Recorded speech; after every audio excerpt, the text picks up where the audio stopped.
Yo, what up?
Fucking.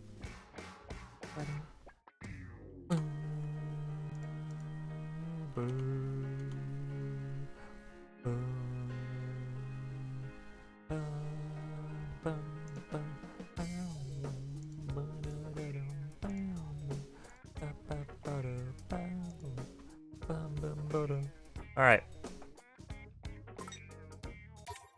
This is it.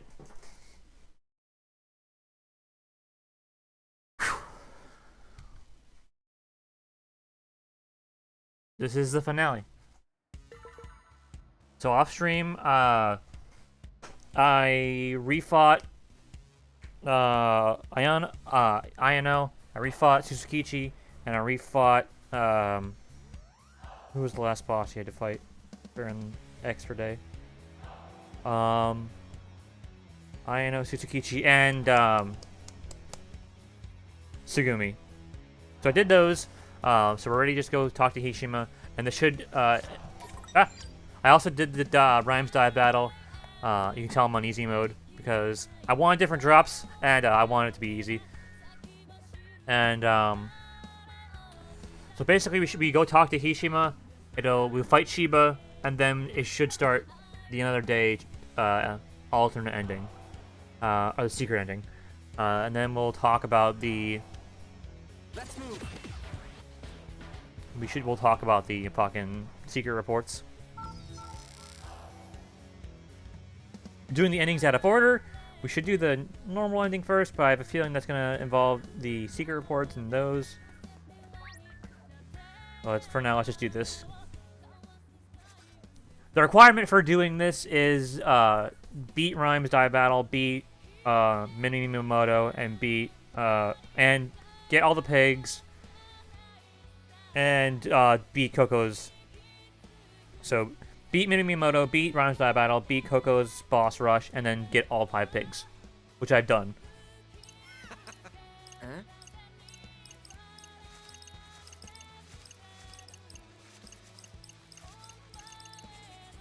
Now we just fight.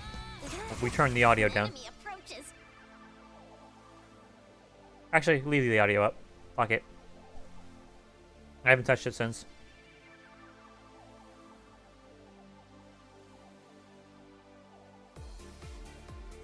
Hi.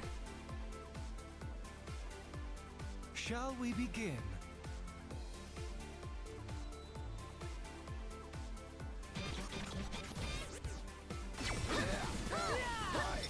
I completely forgot how to play this game.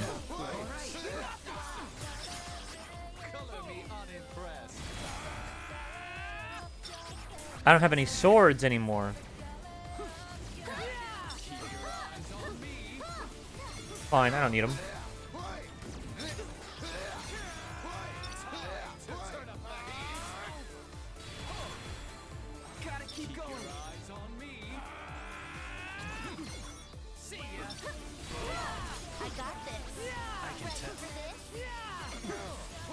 Can you stop doing this, buddy? Hello?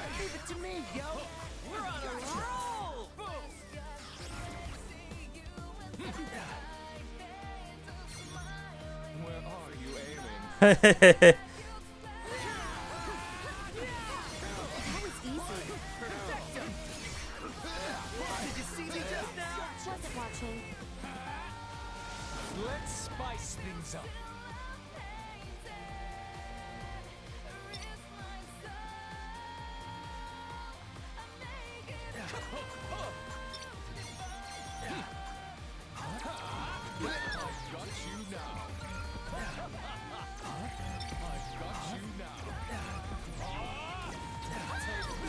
Ow!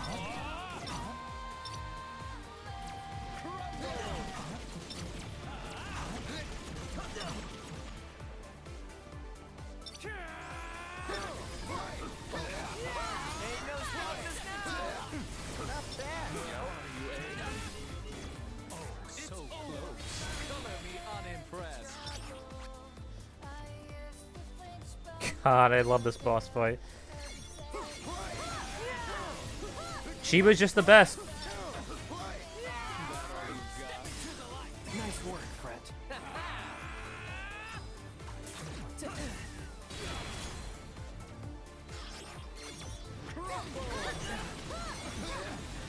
You alright? Follow me, yo! It's over! Ain't no stopping us now! I'm impressed.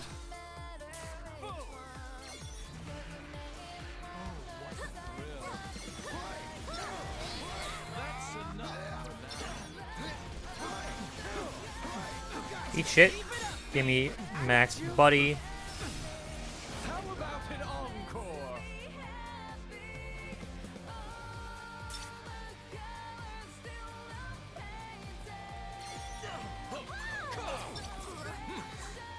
How did you get hit, Nagi?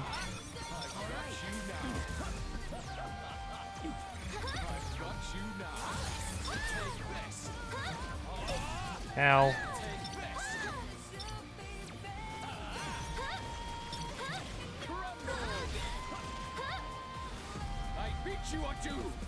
Okay.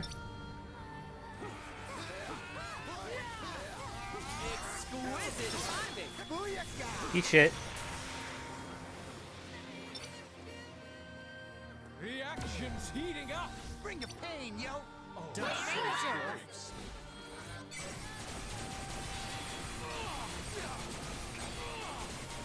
Bye, Shiba.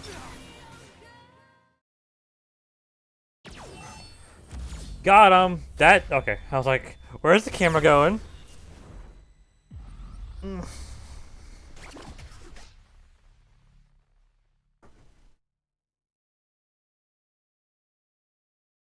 Not too shabby.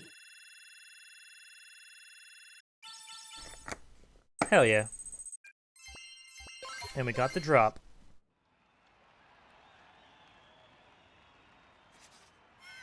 Incredible. All right.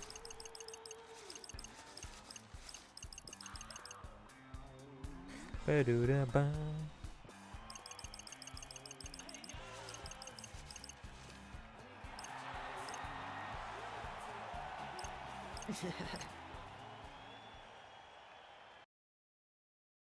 And now we have the credits.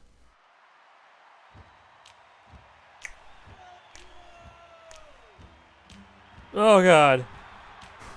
What a good game.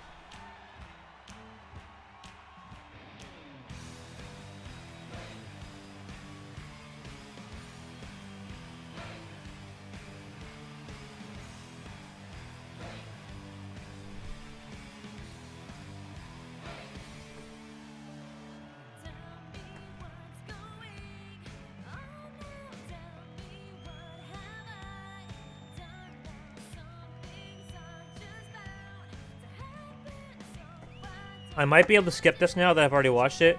I don't know. But I don't want to tempt fate and skip the secret ending. Bum, bum, boom, ba-dum, boom, ba-dum, bum, boom.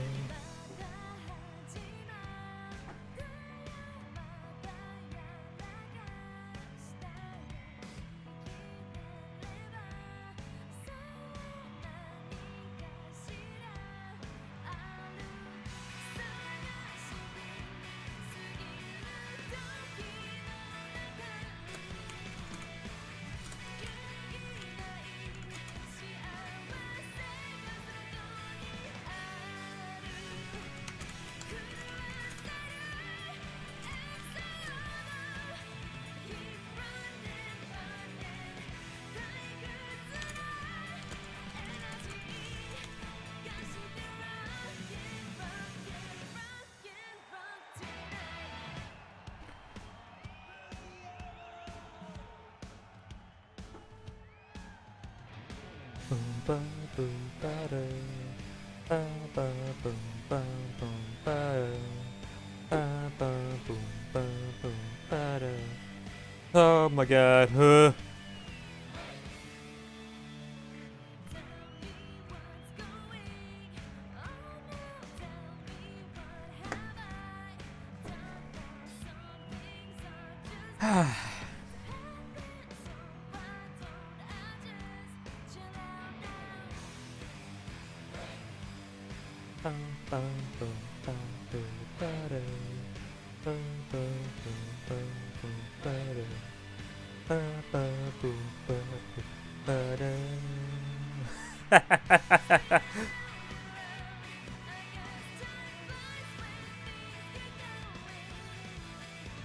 I just saw a fantastic gif of Wing Karibo shooting you.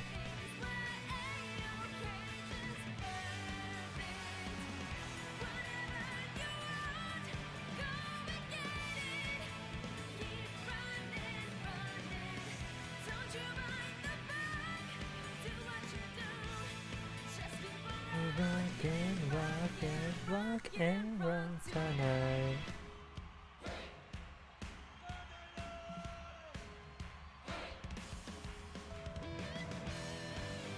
Ba-ba, ba-ba.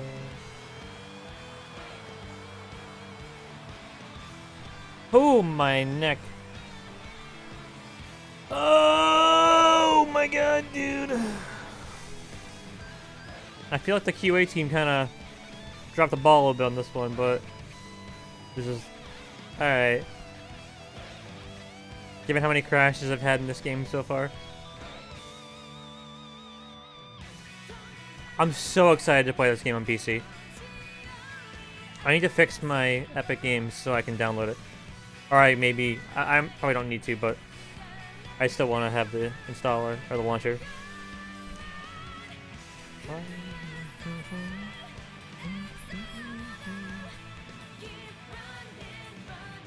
If the game crashed or didn't give me the ending, I'm gonna fucking cry. 'Cause I fucking earned it. I beat Minamimoto on hard. Or not hard, expert. And by expert, I mean ultimate.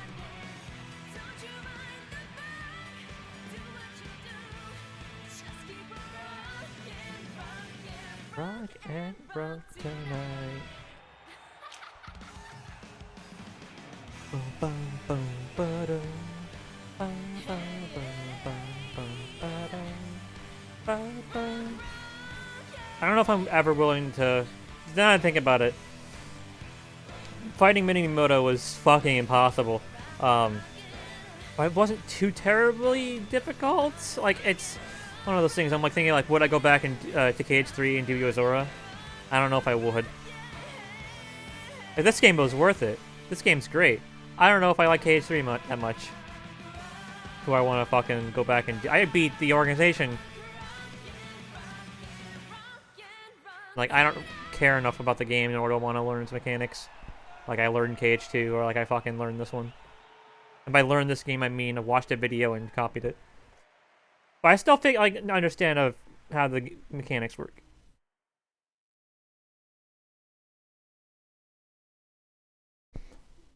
Hello?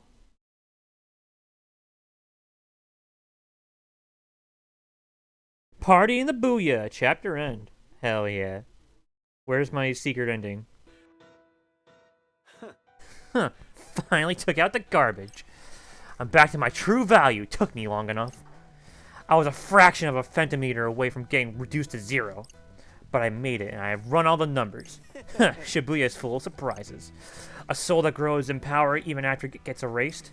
I bet you box plot I want in on that.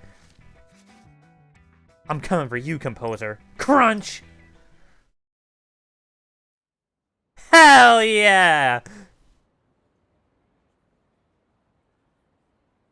Alright, so it's just Minimoto saying, fuck you, I'm coming for your spot, Josh. God, what a...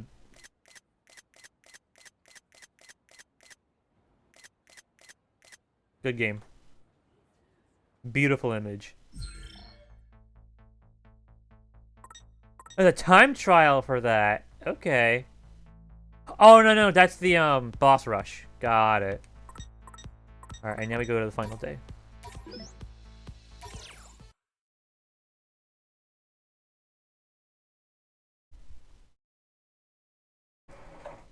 The last day. Oh, God. Excuse me.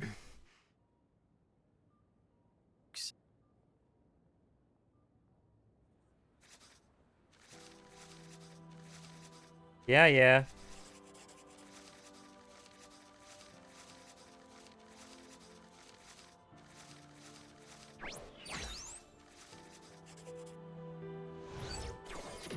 Give Hastor Shibuya. Uh-huh.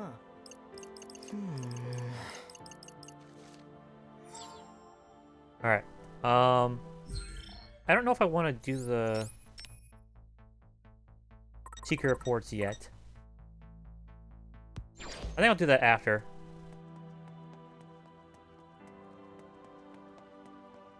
So let's go give Haz a tour.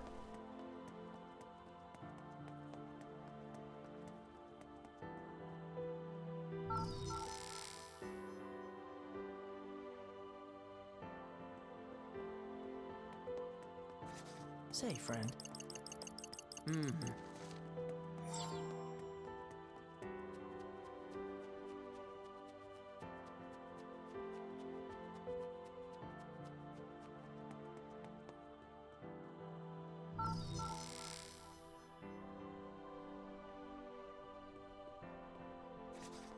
Huh? Well, interesting.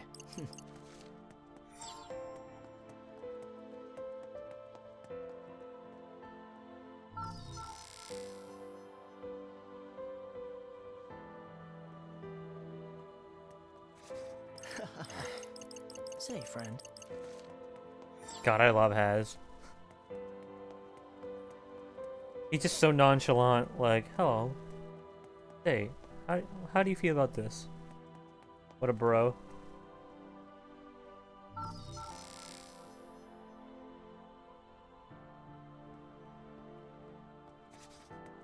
Well, interesting.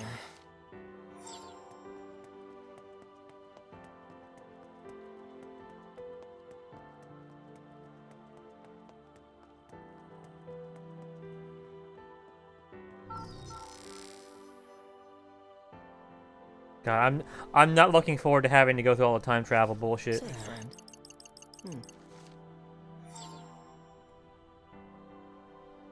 I do wish that there was indeed just a fucking skip to the final boss button, but there is not. Interesting.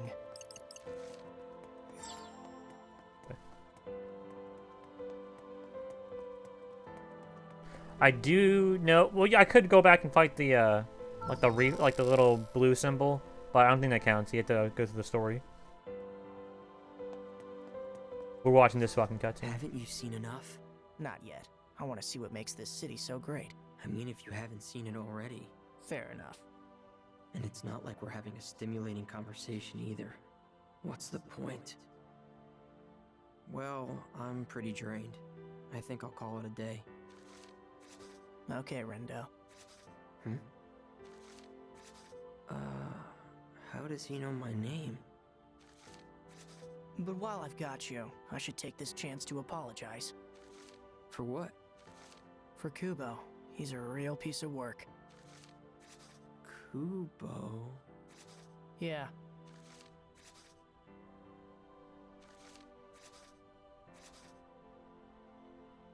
Wait. Kubo? You see, I originally sent him to Shinjuku. He was tasked with cleansing the city, and he completed his mission. Cleansing? What, like a janitor? The thing is, he didn't stop there. He got a little overzealous and tried to cleanse Shibuya too. He's always been something of an overachiever.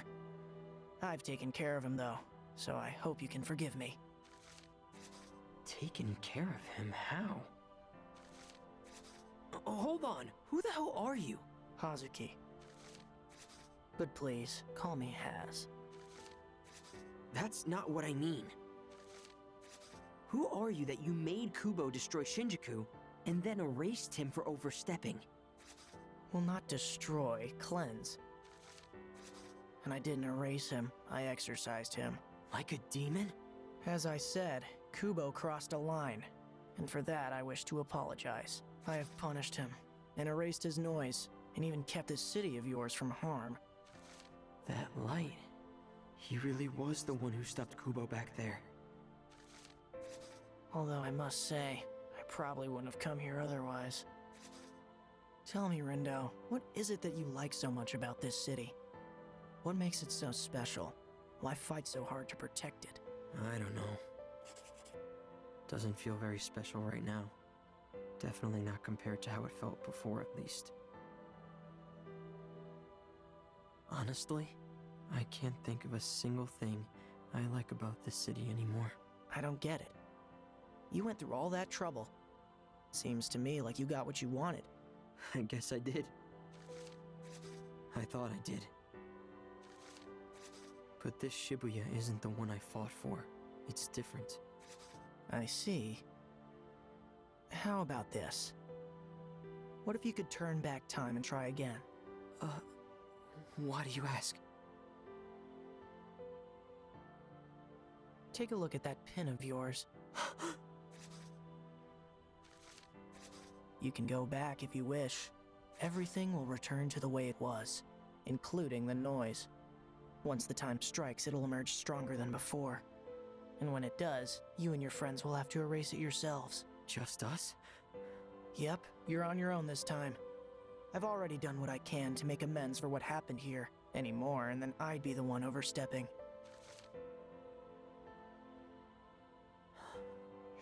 Sure, this is it. I've got one last chance to get it right. If I don't, then Shibuya gets erased for good. Hell, I might even end up right back where I started.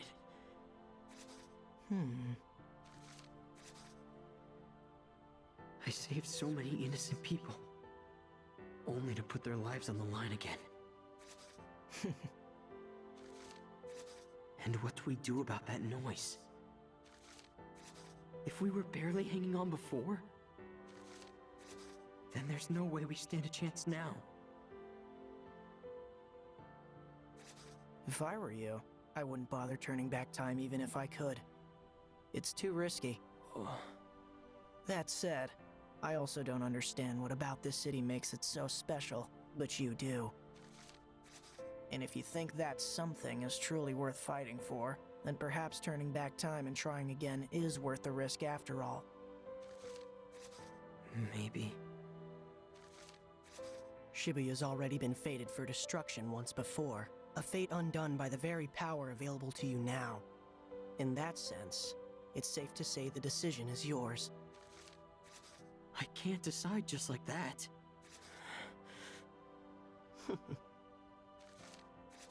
Well, if you won't decide, I guess I will. What? We'll just leave things the way they are now. That feels appropriate. The city is safe, as are its citizens. Wait a sec. You now stand between two planes, life and death. When you're ready, pitch that pin and you'll return to the RG for good.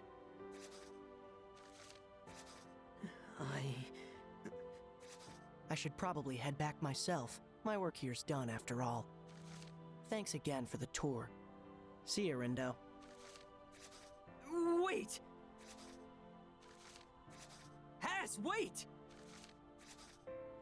What's up? I made my decision. I'm doing it. I'm going back. This time, I'm gonna save the city and my friends. Without them, all of this means nothing. Shibuya isn't special without them here! Uh-huh. Thanks for fixing the pin, and for giving me another chance. I won't waste it. I promise. I hope you don't.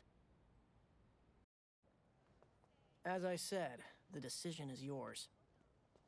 But with that decision comes responsibility. you've decided to once again expose this city to the threat of erasure, and to that end, you're now responsible for protecting this city from harm once more. I will. I promise.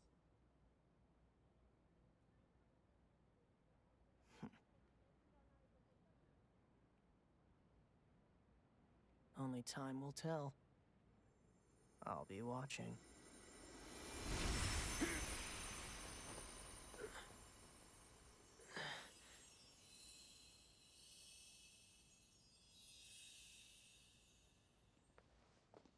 Thanks, Haz.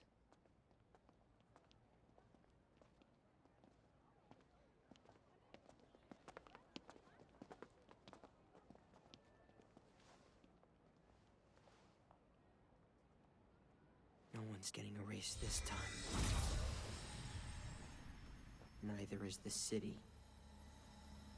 Just hang in there. Together, we'll change our fate. Hell yeah.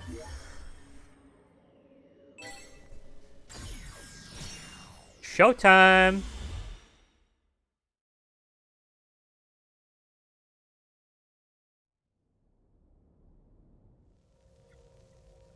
But I...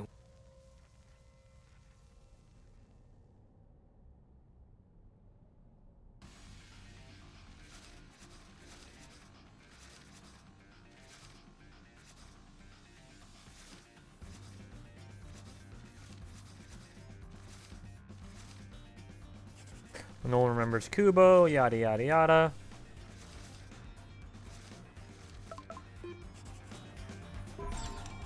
Let's have a look. Wrong button. Let me think this through. Wrong button. We're going again. Right button.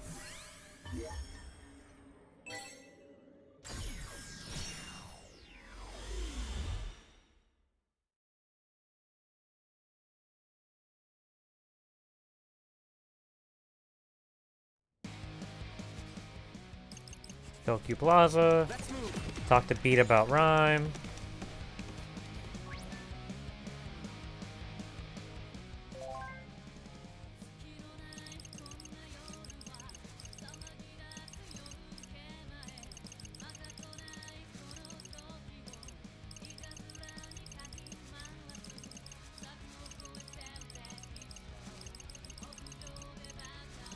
Send Coco to hang out with Rhyme. We'll change our fate.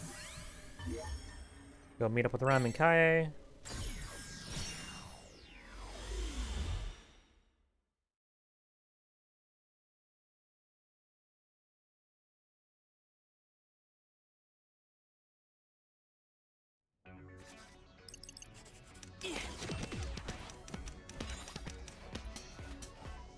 Hi.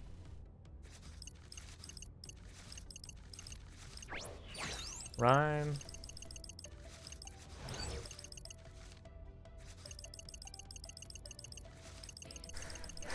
Talking about how we're fucked. Rhyme can't see Neku.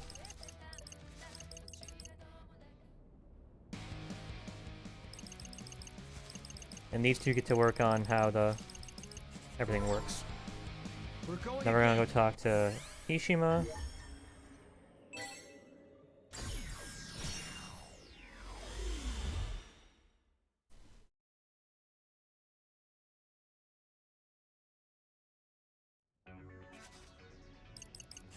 Let's move.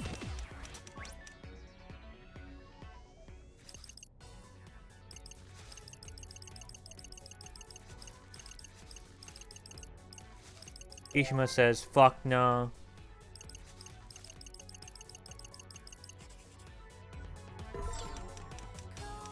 We'll change our Now we gotta go back and change who we send to go meet up with Rhyme.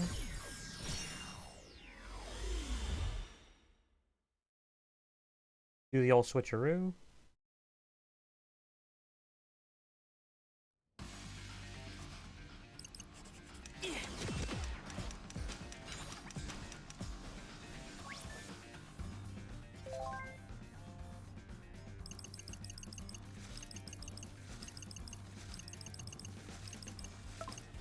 We ask Kazuki.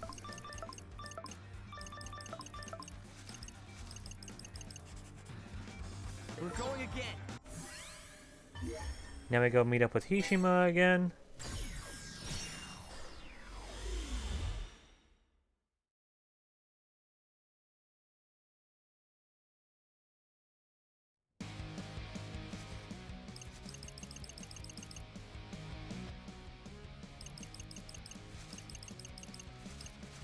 Talk about Kubo.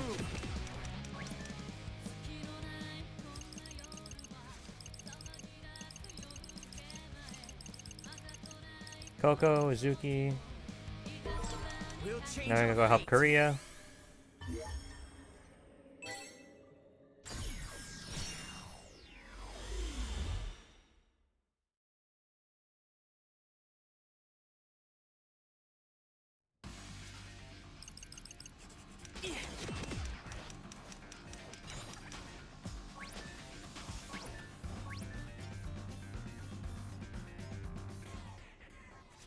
How's it? I didn't realize this was his voice. I must needs weather this storm.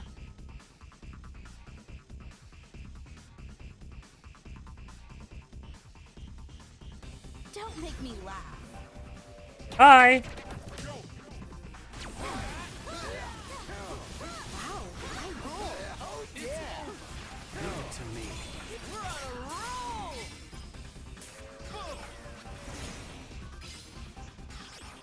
Are we maxed out? Holy shit! Showtime!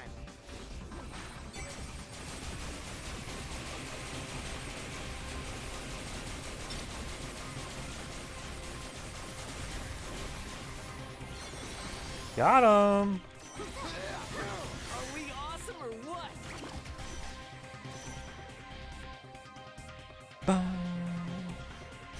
Teamwork makes the dream work. Another new pin.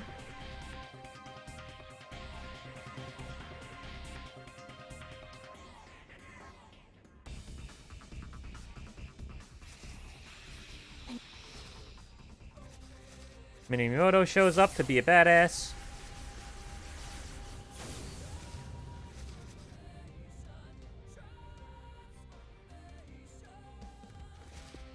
Minimoto gives us something to think about.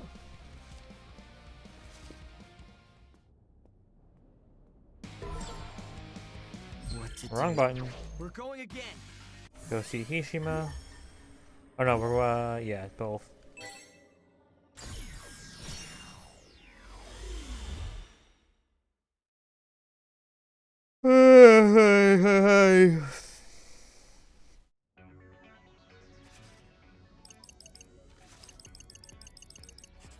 Let's move.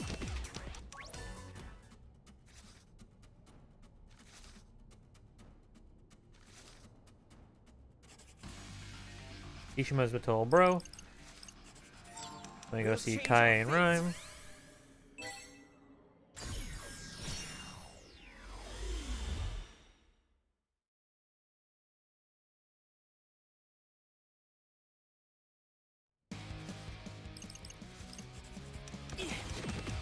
We got Minimoto's little thing to think about too.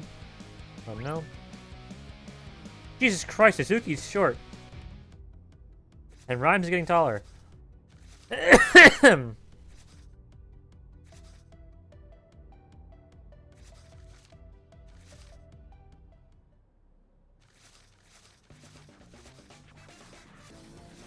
Rhyme has a plan.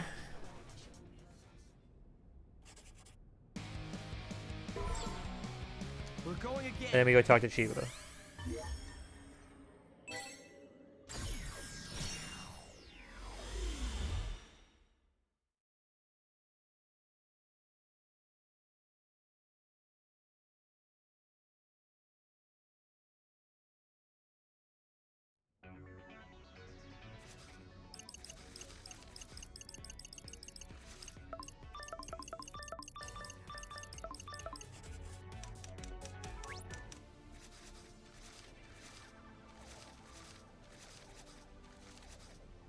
Got the crew all together.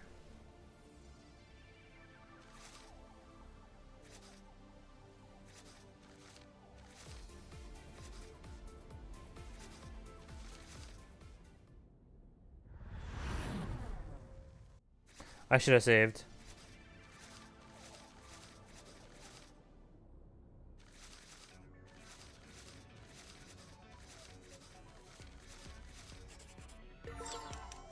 Alright, we save and then we change our fate. Just in case the game crashes again, because it could crash. We'll change our fate. That didn't take too long. Oh, it took like, what, 5 minutes? And now we watch the pretty cutscenes. Time to reawaken Shibuya's imagination. Everybody ready? God's willing. Just breathe. We got this, boss. I'm all fired up. Take care of Tsugumi, will you, friend? I shall ease the burden on her psyche. You just focus on listening to their voices. Great. Thank you, Hishima. I'll make sure their cries are heard. You can count on me. And I'll reach out to Ryan. Sounds good.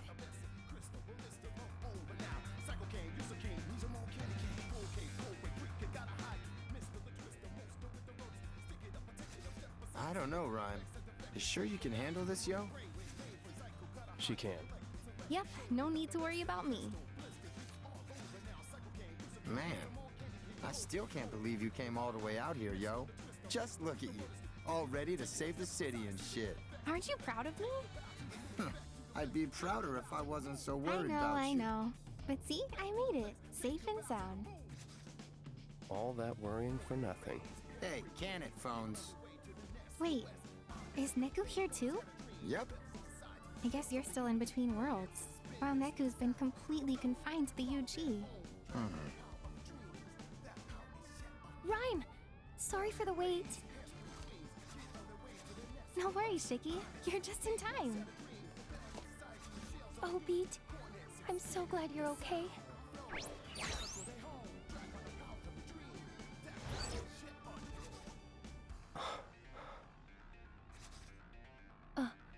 Wait. He's here, isn't he?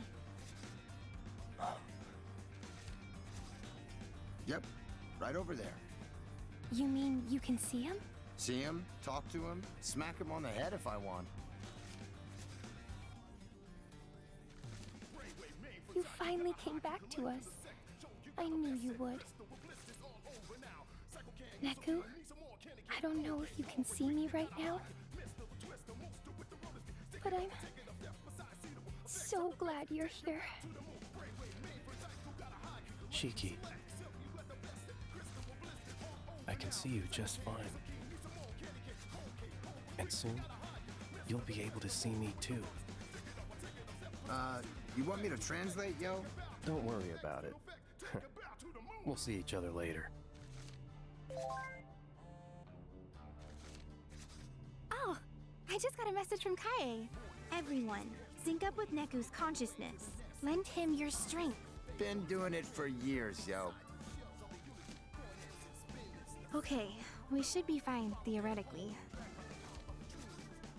But it's a lot of stress on Neku. I'm worried about him. Don't be. Said he'll be fine, yo. Tell him he better be.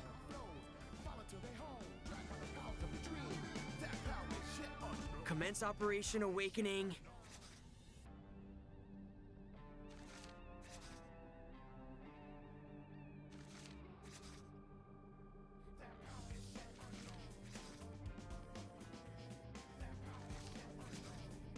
Now!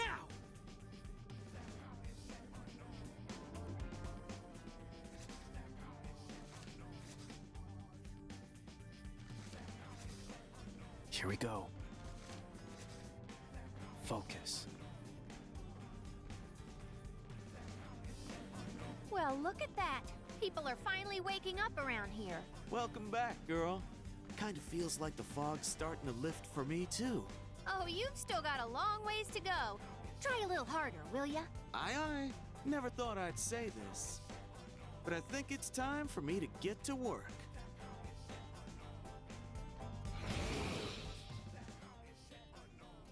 Can somebody explain how I got roped into this frickin' mess? This is like literally the worst. I know I'm irresistibly adorable, but can't you all just buzz off? Minimoto! 07734. Ew. Hey! Don't just spout off numbers and walk away, you jerk! Whatevs, as long as he's doing his job. You better do yours too, Neku.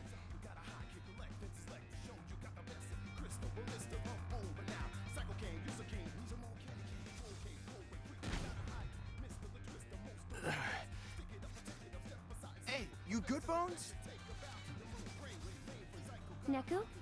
What's happening? Is everything alright? Yeah. Tell her I'm fine. Says to tell you he's good. Well, we haven't got much time left.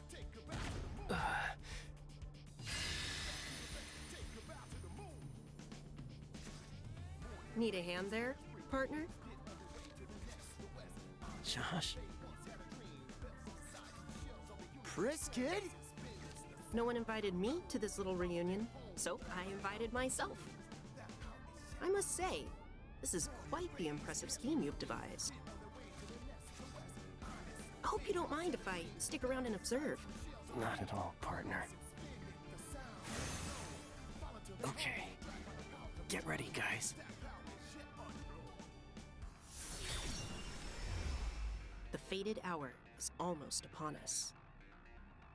What happens next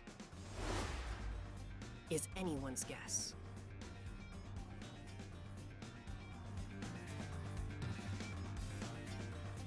Wise words from the composer. Tis ceaseless. Thoughts stream into my head, one after the other. Fear and foul alike. Whoa, are you okay? Stay strong, Nagi! It appears she's predisposed to absorbing negative imagination. I feel fine. Glad to be of service. I rechanneled that depressive energy outward. Emotional redirection. In a sense. Those noise keep multiplying. Kaie, Sugumi, Hishima, let's go lend the boss a hand. We'll keep the noise at bay. You just do what you gotta do. Understood. I shall do my utmost. Open thy minds unto me, and pardon the intrusion! Fright! Nagi managed to dive inside! You're up!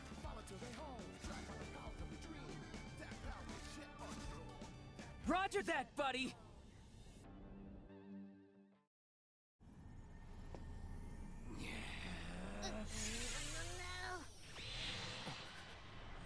Time for a reminder. You ready, Shibuya? Come on, bang!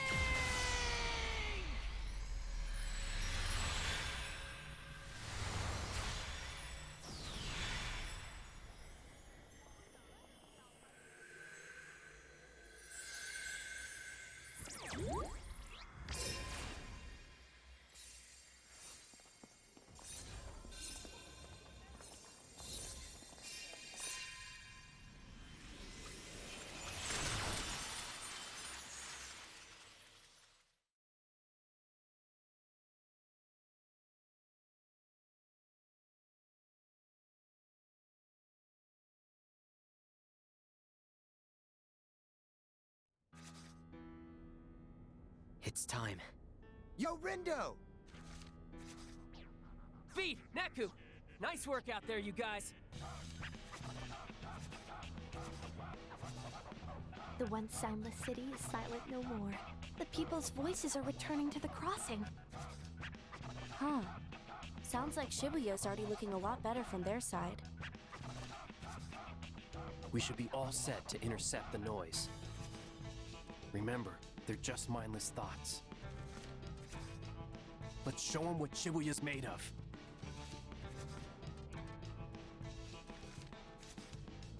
Yeah, any minute now. You sure we can win? We have to.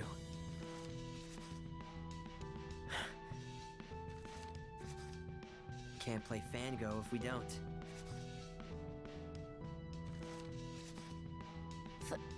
Fango? Yeah. Uh-huh.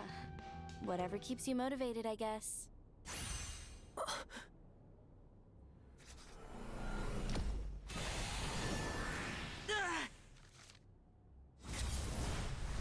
Right on time.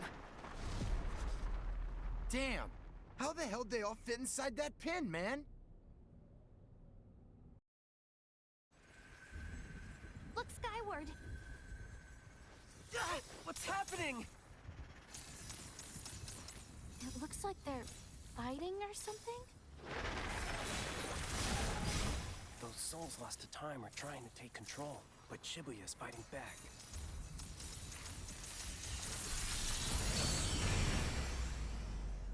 They stopped.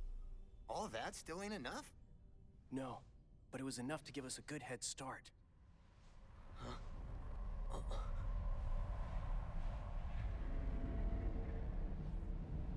I think I see something.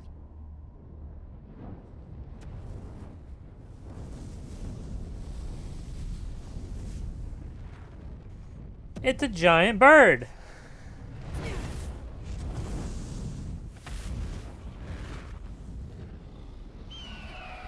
A bird?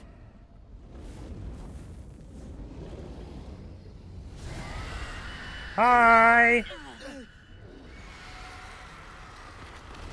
Sure is gaudy. All those noise came back and merged into one, like some nefarious phoenix. Come on.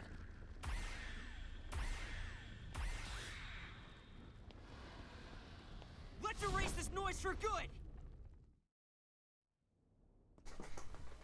Easily. On easy mode.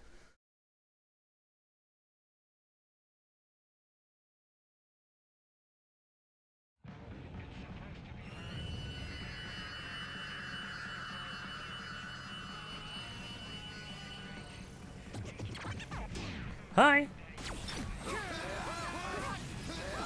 Let's turn up the volume, yo. Let's keep it going.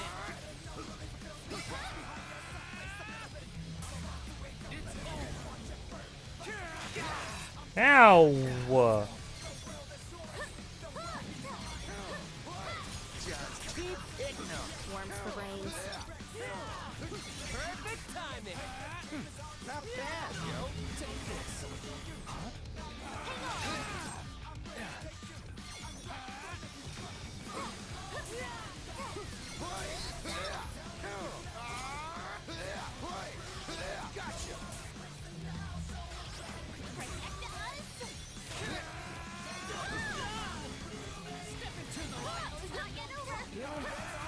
Did you see me just now? Wasn't watching.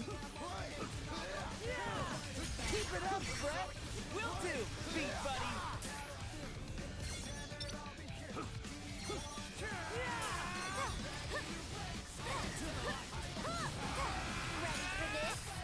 Right on time.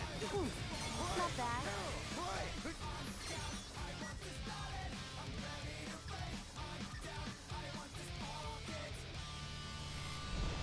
Hi.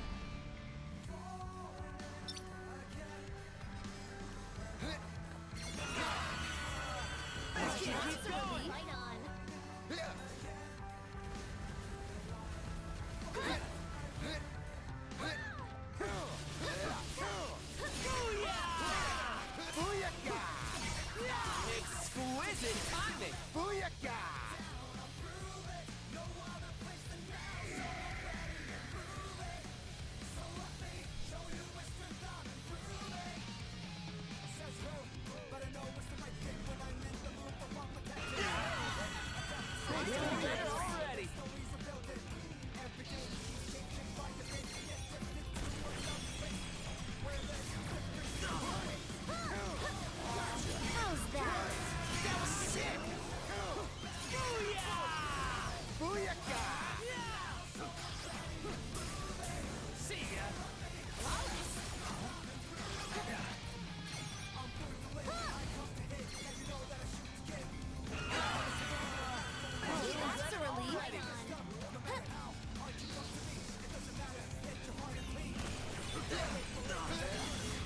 Ow, dude.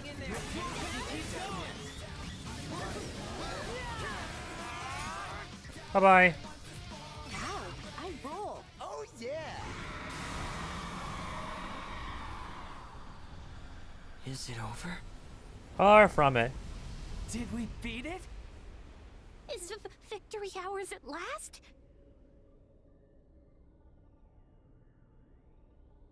Hold up. Something ain't right. You're right. Look.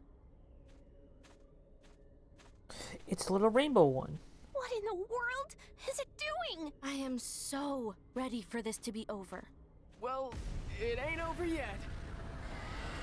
Hi.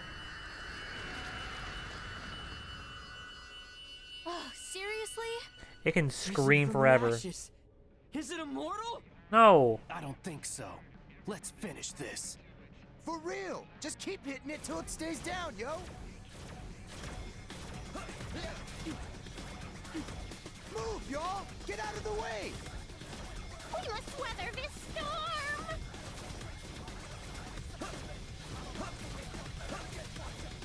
Just gotta wait for an opening. Well, we haven't got all day here.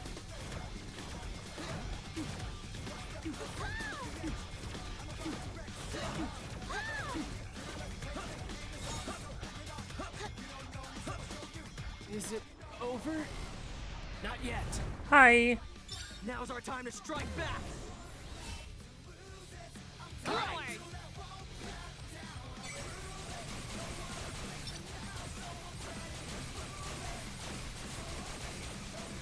Hit the tentacles. Come on. Well, It's all my fault. For turning back time. What are you talking about, Rin, dude? None of us would even be here if it weren't for you. Yeah. Good point.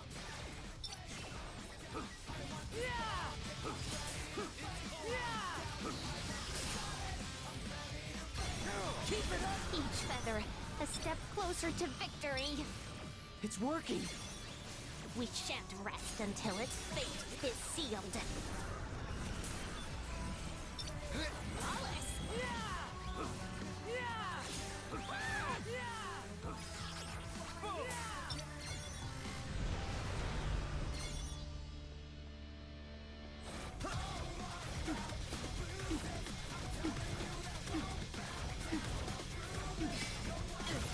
ow.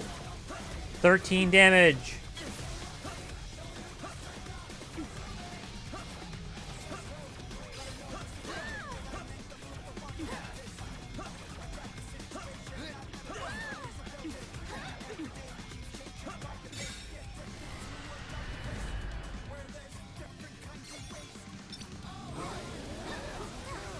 That was easy. Damn. Could you have made this thing any tougher, yo? My bad. Hey, quit apologizing and start attacking. Okay.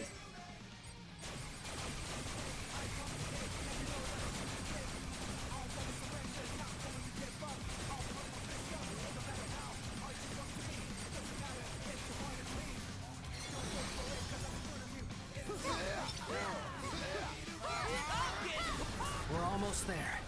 Everybody ready? I am. It's my responsibility to make things right. Rando. This city isn't going anywhere. Good. Let's go. Here we go.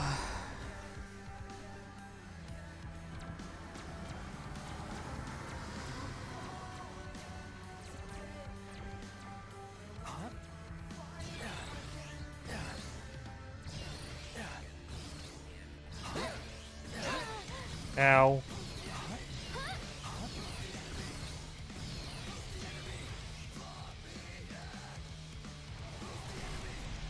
Yo, what up?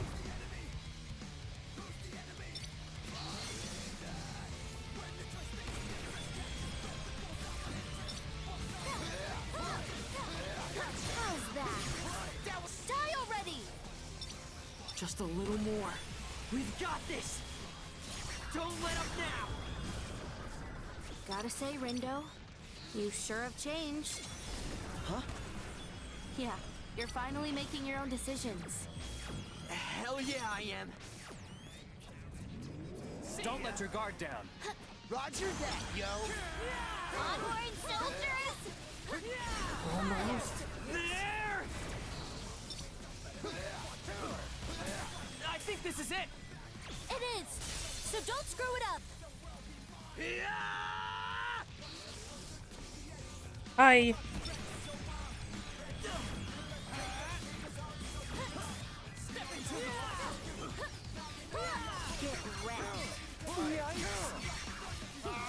Exquisite timing. Booyaka!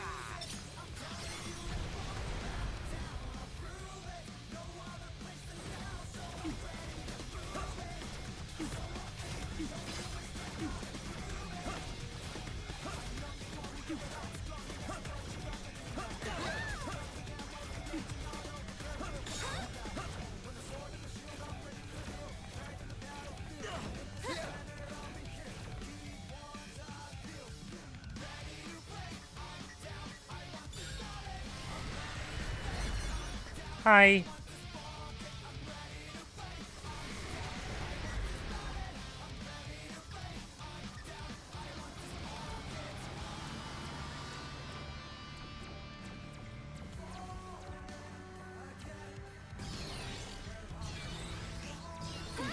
Ow.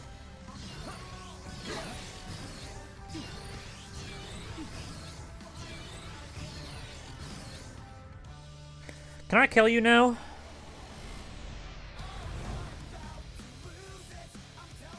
Yes? Good. Let's go.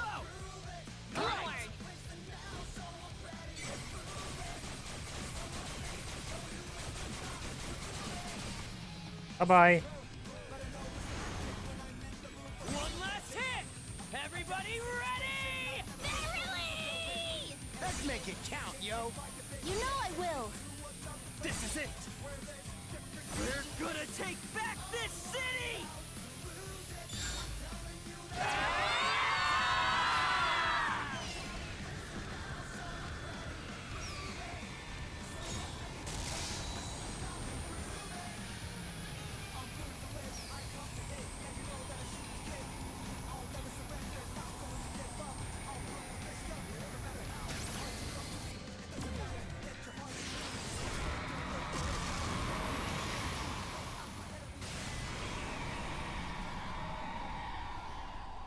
Yay! We hit it so hard it changed colors.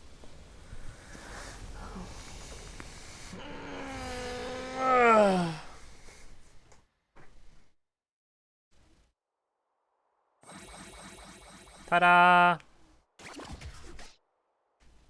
GG. That's only fucking B rank. Next time. Yeah, imagine having viewers. Dark matter. What's going on, Pello?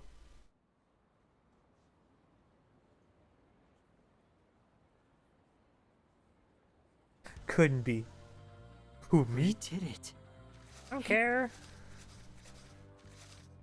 I had lunch. It was gross. Excuse me.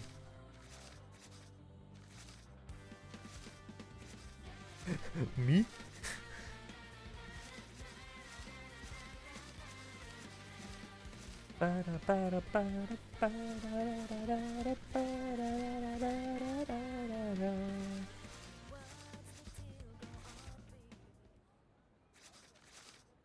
Joshua.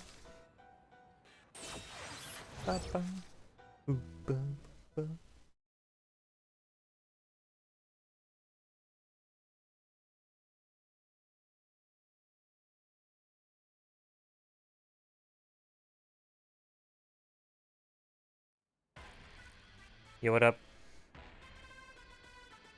Bup, bup, bup, bup.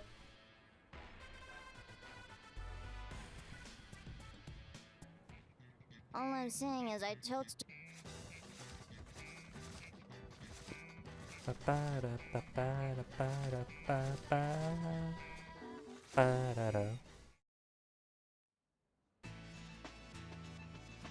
Hell yeah, I love Nice this work, cutscene. Niku.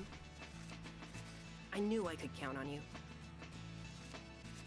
Count on me to break free, you mean? After you lock me up? I saved you. You're welcome, by the way. I didn't trust that Reaper. So when she shot you, I sent you to Shinjuku as a precautionary measure. I appreciate your concern. But I think we both know you had an ulterior motive. Well, aren't you the super sleuth? I'll admit, I wanted to make sure you kept my secrets to yourself. Didn't give me much choice. My sincerest apologies. I should have known I could trust you, dear partner. Oh, brother. Although, I did worry dealing with the Executor might have been too tall an order. You mean that Kubo guy? Indeed, I had vowed to intervene if things took a turn for the worse. But you all seem to handle things on your own just fine. All right, Pillow. Hey, Josh. Good luck. Yes? Can I go home now? To the RG? You mean you don't have your sights set on staying here, becoming composer? Can't say that I do. Your loss. Very well then. One good turn deserves another, as they say. Let's not keep her waiting any longer. Hell yeah.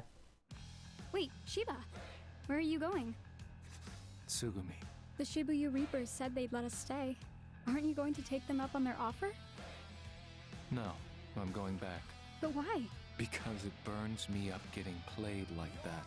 I can't let that be my legacy. It's my fault Shinjuku's in ruins. I ought to be the one who starts rebuilding it. I chose to bring about Shinjuku's destruction. It's only fair that I then take responsibility for the decision I made. And to that end, I suppose I also owe a few folks an apology. In that case, is it alright if I go with you? What? Don't you prefer it here? I admit it isn't bad, but there's no place like home, right? And if you're going to restore things to the way they were, then I want to help. You're too kind.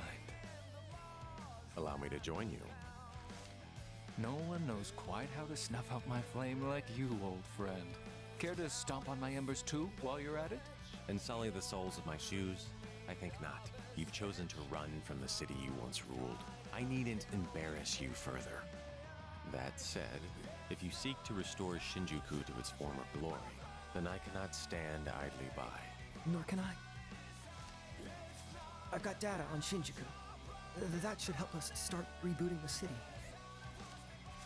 Well, I suppose I could use the company. A simple word of thanks would have sufficed. You'll get your thanks once you've earned it. Thanks for everything, Shibuya. See you again someday. Hell yeah. Yo, Ryan. Why you ain't gone home yet? Come on, let me live a little beat. All study and no play makes Rhyme an overworked girl. Not to mention how worried I was when you disappeared. I spent all my waking hours trying to find you, and all my not waking hours asleep at my PC. Don't you think I deserve to take a load off for once? I don't see no load around here. But you right. Gotta have some fun once in a while, yo. Hey, Beat. Sup, Shiki? Any luck? Not yet.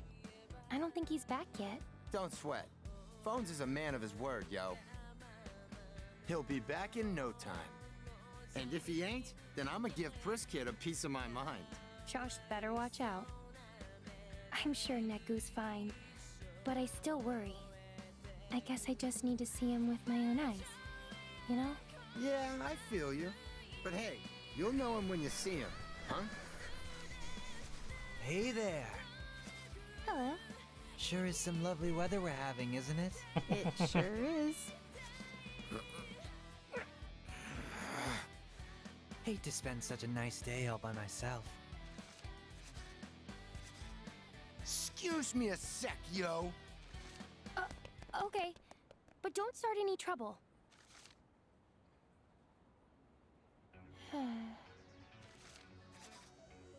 Any minute now, right? He should be able to spot me, thanks to this little guy.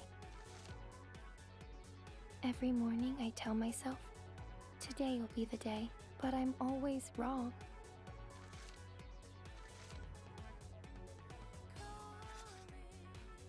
Not today. Right?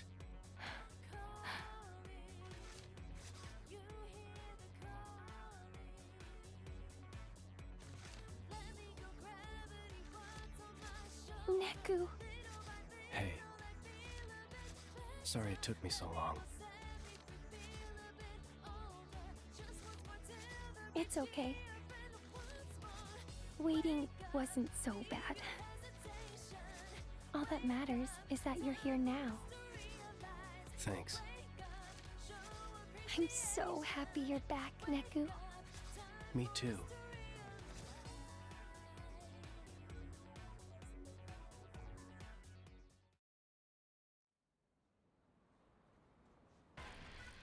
So satisfying. Feels pretty good. You know what I mean? I think so. Right? Man, I missed this. The hustle and bustle of the city. It's good to be back. Yeah. Dude, I started playing Alestra. That game Nagi's obsessed with? Yep. There's this guy, the one who looks like Mr. Minami. He keeps smiling at me. Lucky you. But like, I kinda wanna see where it goes, you know? You sounded invested. Enough to keep playing a little more, and enough to satisfy boss. She wants a progress report. What for? Practice, she says. As I said, Lord Tosai, Illustra is more than a mere game. 'Tis a veritable tome of truths about the nature of human communication. One that teaches us serenity in the face of an overzealous opponent, or perseverance in the face of an onslaught of abandonment. Guess she thinks it'll help make me a better communicator. Let's hope. Well, I'm stuffed. Catch you tomorrow? Sounds good. Hey, there's a cactuar in the crossing. Guess I better go catch it before it runs off.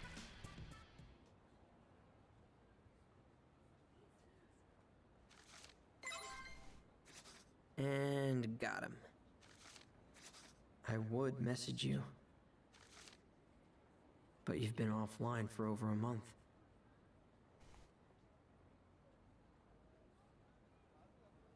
And I haven't seen you since that guy made you disappear. Haven't even heard from you. The game's been over for weeks now, and the only trace left of you is this old account. You don't even show up in my contacts anymore. I just want to talk like we used to, but there's no way to reach you.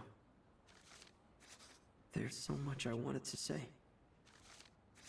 And now I'll never get the chance to tell you any of it.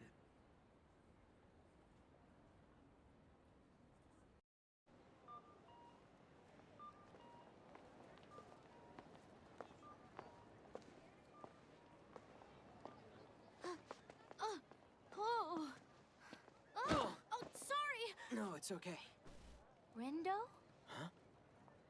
It's you, right? Shoka?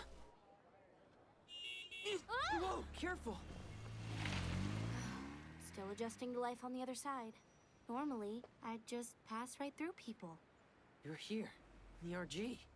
In the flesh, which is, you know, another new adjustment. Guess I'm a bit of a slow learner.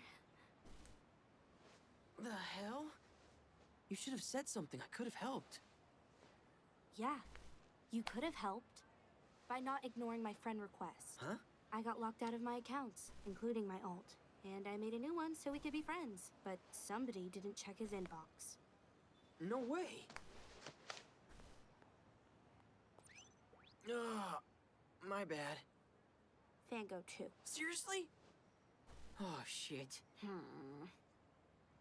Unfortunately, I'm back at level 1. So lend me a hand, okay? What? No, it's nothing.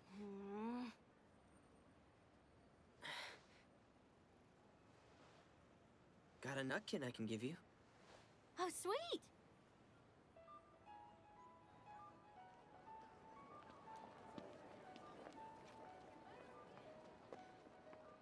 Guess it's official now, Rindo. What?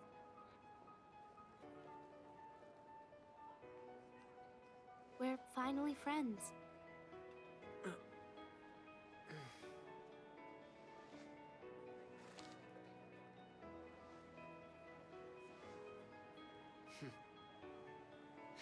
Friends. Hell yeah.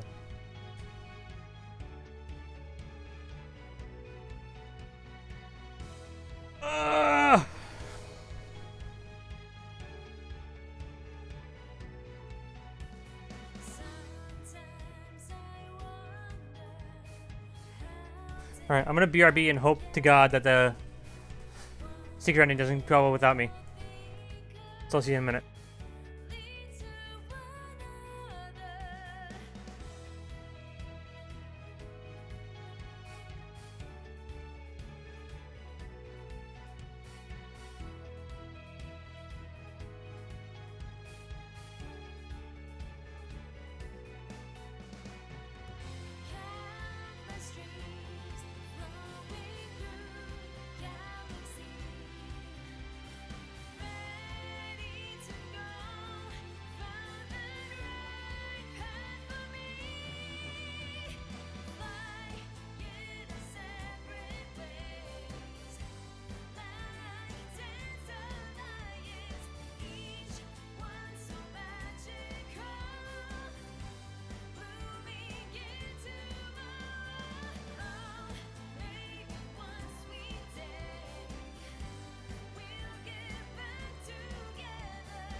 Yo, what up?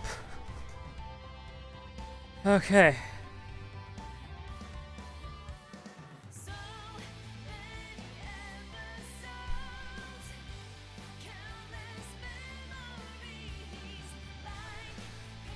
I'm ready.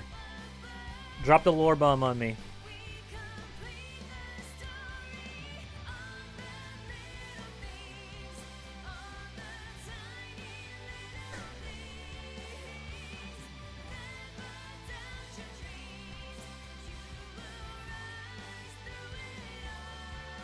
Hell yeah.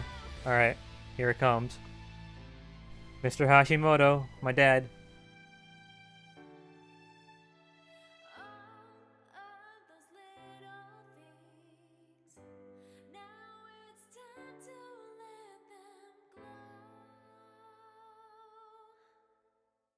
Here we go.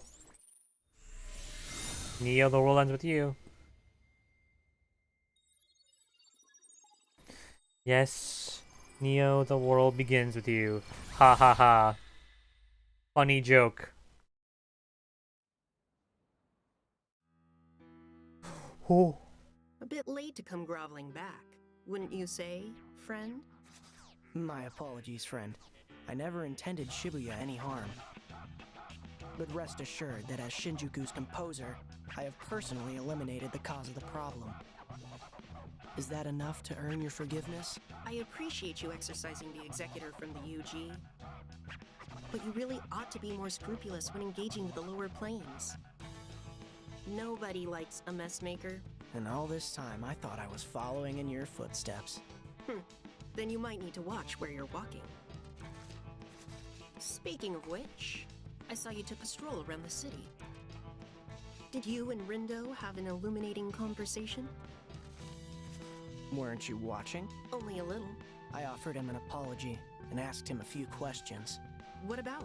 I thought he might understand why you opposed Shibuya's cleansing, so I asked what he thought about the city, hoping to glean some insight. Another mess finally made. And was it insightful? Not to the extent I would have liked. I still don't understand. Humans are the most irrational beings. That said, I was a bit surprised myself with how our conversation ended. For some reason, the boy was ready to risk everything for an unproven possibility. And all I could do was remind him to take responsibility for whatever decision he made. Almost as if I were encouraging him to take that risk. Sounds like you acted a bit irrationally yourself. I did indeed. Even entrusted him with that powerful pin, if you can believe it. Well, you aren't alone. I too have fallen victim to that irrationality before. Why do you think that is? I can't say for sure, but one thing I've noticed is that every time I watch them try to overcome the absurdity of their world, I just can't help but hope they succeed. Hell yeah. Okay, it's the same ending screen. So the bonus for the another day was Minimoto saying he's going after Joshua, and the bonus for this was a conversation between those two, which I knew. I knew about Joshua and Haz having a conversation. That's it. All endings.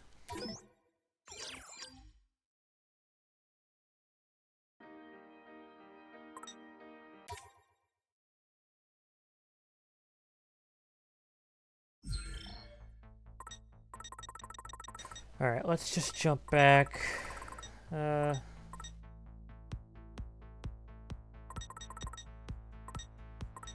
here.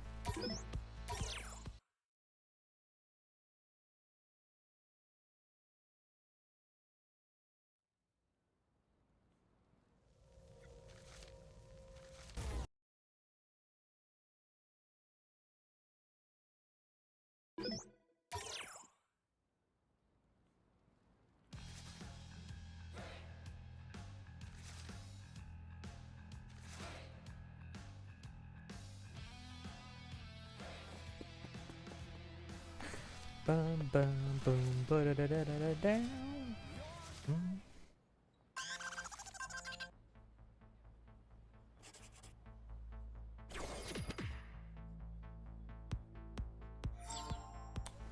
Okay.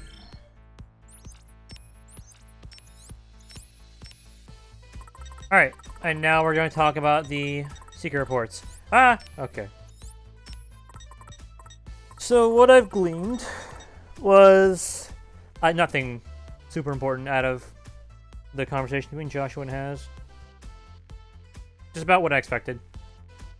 Now for the secret reports.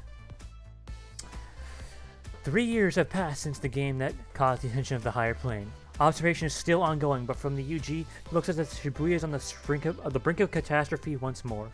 I'm forbidden from intervening in this game, so I'll have to settle for recording and changing state of both RG and UG. Settle for recording the changing state of both the RG and the UG here in this report. The Executor first intruded on Shibuya 3 years ago. Originally from Shinjuku, this angel started as a clandestine game with Shibuya's composer. Oh, which ultimately led to Shinjuku's destruction. So this is a game between Joshua and Kubo.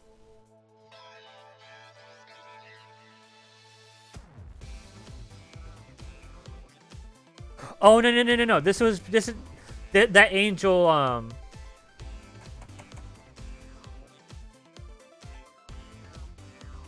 Oh no, maybe what? Because I'm thinking they could be talking about Haz in this, but I'm pretty sure they're talking about Kubo. Yeah, because it says the Executor, but technically Haz is an angel as well. He should have been reprimanded as soon as he arrived in Shibuya, but the elites are turning a blind eye for some reason, possibly because the most higher plane denizens still oppose Shibuya's Purification. So they despise that Shibuya is still around and kicking after Neku saved it. Or Joshua saved it after Neku, yeah. This game resembles said Purification in that it is subject to a set of extenuating circumstances somehow keeping it in balance, which are as follows. 1. Difference of opinion and subsequent conflict on the subject of Shibuya's destruction. 2. The absence of the composer. 3. The game being played by 2 proxies. And 4. Indirect interference by the Executor, or direct interference.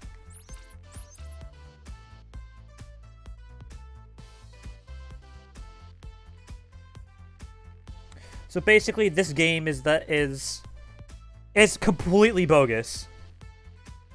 It shouldn't be happening because there's so many conflicting opinions in the higher-ups. Joshua's not there to be in charge, because of course he isn't. He's just being an asshole.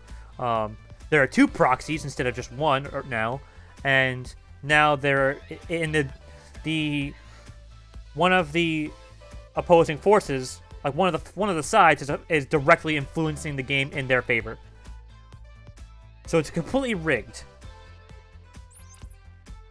Neither the Executor, who wishes for Shibuya to be destroyed and purified, nor the composer, who has managed to read this up until now, can directly intervene with the going-ons of the UG. If they wish to take action, they must do so via proxy. The Executor's proxy in this game is the conductor, Shiba Miyakaze, and the composer is a human player, one Rindo Kanade. Or Kanade. So, technically speaking, Kubo isn't cheating. Like, it says right here that direct interference by the Executor. That is Kubo.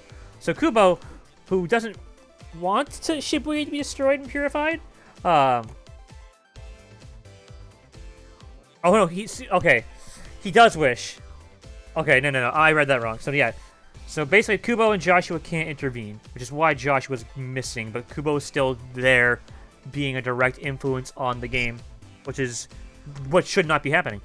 And that's just pretty much it. I will henceforth refer to Shiba Miyakaze as the conductor and Rindo Kanade as the proxy. Perhaps spurred by the appearance of the proxy, former Reaper Sho Minamimoto has resumed activity after an extended period of silence. Furthermore, I'm picking up vibes similar to those emanating from Shinjuku just before the Purification. These are still faint, but I'll keep a close eye on them. So basically, Minamimoto can very clearly tell some shit's up.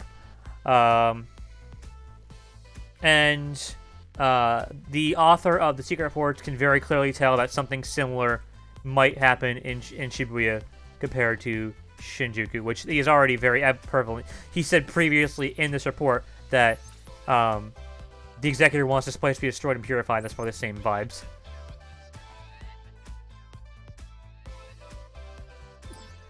Number 2. With a proxy in place of an acting composer, the game is affected in numerous ways, the most significant being the implementation of bogus rules by the conductor. One such rule is the division of players into teams, presumably adopted by Shinjuku's rulebook. Yeah, so basically, they're not following by Shibuya's rules, which they should be, but Joshua's gone, so he can't enforce them. Under the team system, whichever team earns the most points over the course of the week may choose to keep either continue playing or not.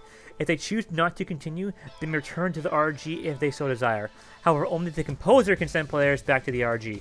The conductor has no right to implement such a rule, and no ability to carry it out. Hence why Shiba cheated, and he put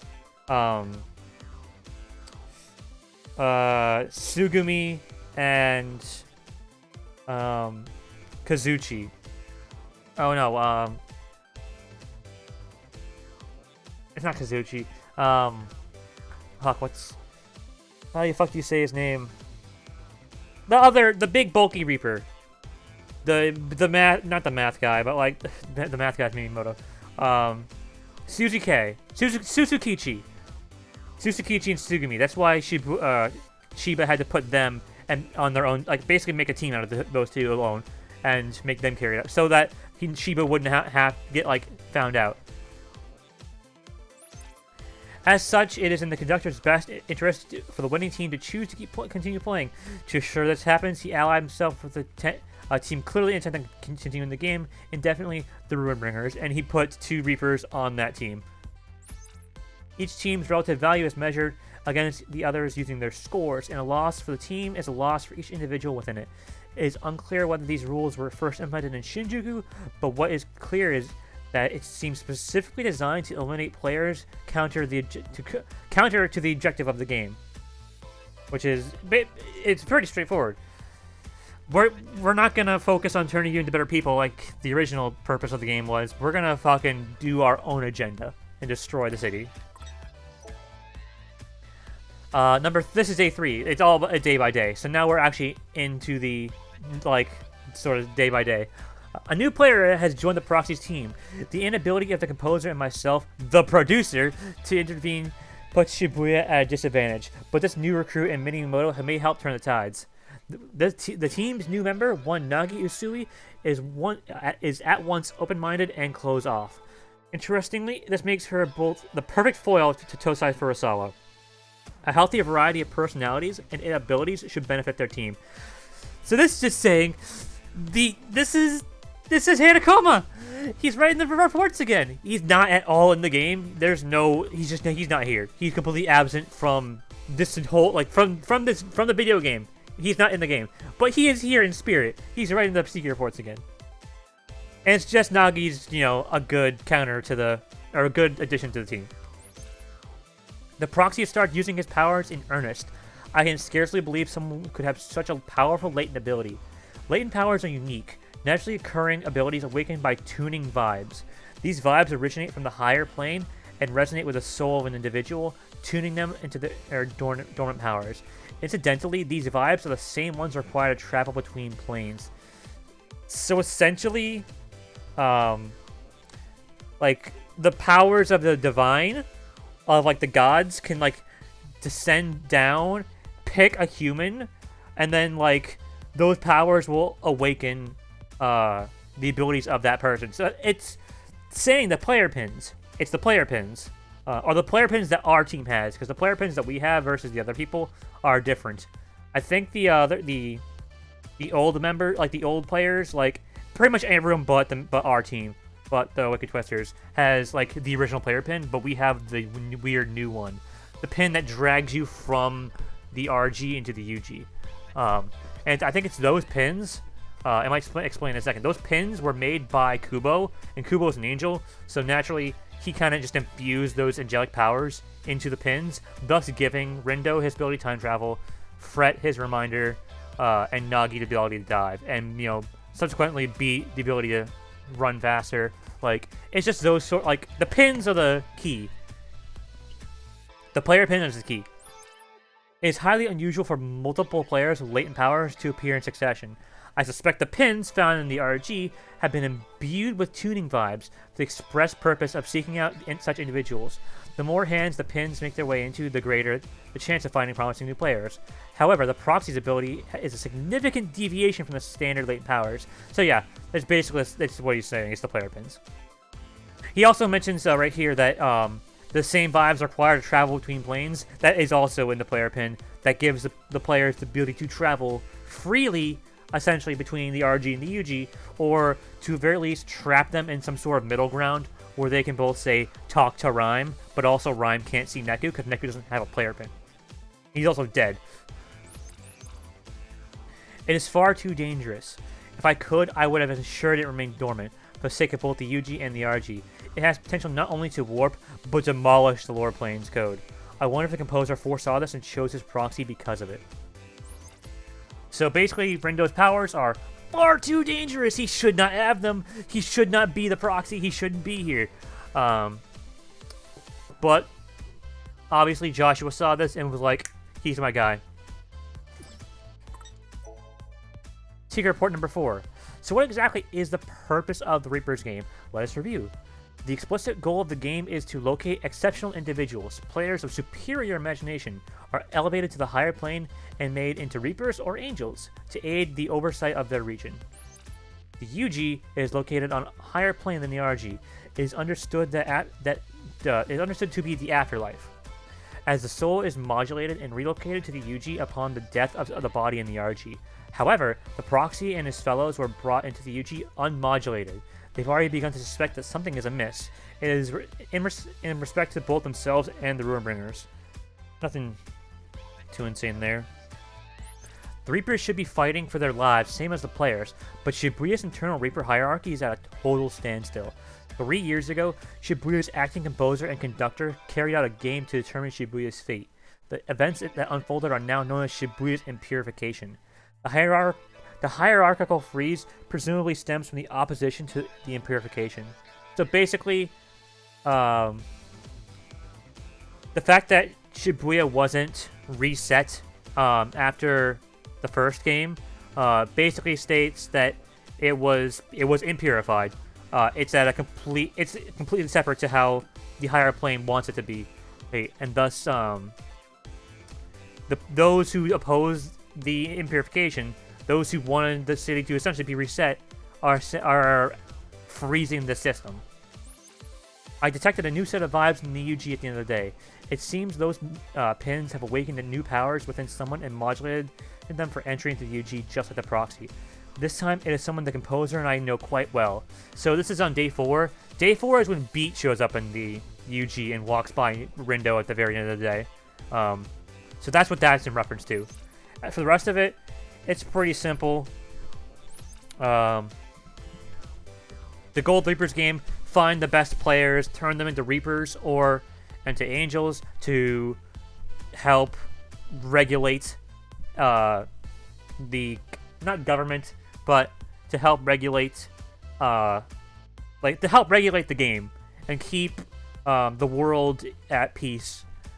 And then this just goes to say that, like, shit's getting fucked up. That, you know, when you die, you go to the RG from the UG because your soul is remodulated. But when you don't modulate the soul and you just get dragged in by force while you're still alive, shit goes wrong. Or you can suspect that something's wrong. And then this is just like, the system's frozen, and then yeah, now Beat's in the game. Number 5. A turf war called the Scramble Slam has just taken place. The Ruinbringers declined to participate. If they had, they surely would have won, leading to a decrease in overall morale. I suspect this little diversion, which pits players against each other in place of noise, exists purely for the entertainment of the conductor. No surprise there. This week marks the 104th game under the current conductor. Deep Earth Society, Varied Beauties, and Pure Hearts have all been subject to at least 30 loops. They are beginning to show signs of fatigue, presumably sensing the impossibility of victory against the Ruinbringers. Perceiving the game as unwinnable has marked negative effect on players' well-being. So, haha, 104, Shibuya's been here, or Shiba's been the conductor for actually 2 years now, because 52 weeks in a year, so 2 years of Shiba being conductor, so it's a good solid year. There's a good solid year between Shiba, the Shinjuku Reapers showing up and the Shiba becoming conductor. And then this just goes to show that the DRS, Varied Beauties, and Pure Hearts, they've been doing this for almost a year now. Like, top of my head, I want to say like 8 months, 8-9 months of playing. No, not 8, not 9, like 7 months of playing the Reapers game nonstop. And Rindo points this out because Motoi tells him that I think this might be the day where Motoi tells, or he says that he is another, like Rindo's, Rindo's idol. And Rindo realizes that, oh yeah, it has been a while since another has been gone, and this is how they like kind of tell us. The proxy team may be able to avoid coming in last place, but the odds of them toppling the Ruinbringers to claim victory are slim. Although anything can happen in this game, they may surprise me yet. Minimoto has become aware of the proxy's powers and seems to be plotting something. No, so nothing surprising there. The proxy's soul is beginning to change. Strangely, its evolution trends towards stagnation rather than development. It is almost as if the range of his vibes are shrinking. I believe this may be due in part of his readiness to adopt the opinions and values of others, mistakenly believing them as his own. He seems to do this entirely unconsciously. He may never realize that it's happening. So around... Oop, wrong button. Around this time in the first game, Neku was changing. Like, he was changing for the better because Shiki had just, like, told him, like, her whole past, and he was like, oh, I'm not, or I'm an asshole. Other people have their own problems, and I should respect that. And then, like, so at this point, Neku was evolving, and now, at this point, Rindo is devolving. And this, even if you're not familiar with the first game, like, it's very apparent that Rindo is kind of stagnating, like, from week 1 to week 2, and for most of week 3, like, he's just sort of staying still. Like, he's not really changing. He's not evolving as a character, where, like, Neku was very apparently changing. That's why I was very hesitant to, you know, say Rindo's a good character at first. Under ordinary circumstances, players in Shibuya's game pay an entry fee upon arrival, through which the composer offers them a chance to re-examine themselves. This game has no entry fee. The Shinjuku rules neither encourage nor allow for personal growth or change, making the game just that, a mere competition to collect points and prove one's worth. Yeah, this game is completely rigged. There's no point to it besides, I want to watch these little children squirm. And the possibility of returning to life. That's the entire fucking reason behind the new game. The Proxy's stagnant soul makes him the perfect user for his latent ability. For better or for worse, he's able to maintain abnormally high levels of imagination, thereby increasing the accuracy of each replay. The pieces fit together almost too perfectly. I can only hope I'm overthinking things. Yeah, Rindo's powers, even though he's becoming like less, he's becoming less of his own person as time goes on. He's still the perfect person to have those abilities to make the best choices for the sake of his teammates. And Rindo also, who already has like a very powerful imagination, hence the fact that he has the power of time travel, like his imagination being so high, he can maintain it because he's stagnated, which makes him good for time travel. He won't make any big boo-boos with time travel, because time travel's a big fucking mess up. Day 7. The Deep River Society has been erased in accordance with the rules of the game. The souls of all members, including the leader, are gone.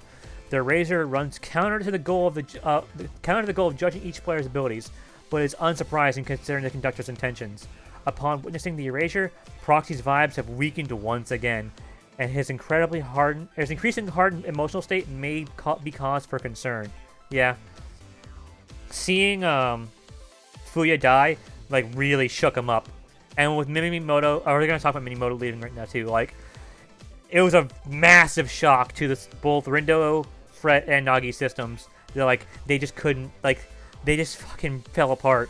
Like, the fact that they kept playing at all was impressive. I suspected the individual who arrived in the Proxy's moment of need was the source of vibes I detected a few days ago. Beat coming to save Rindo from being destroyed. It does not appear as if the composer had a hand in the sudden appearance of our old friend. In sharp contrast to the ever-active executor, the composer is seemingly biding his time.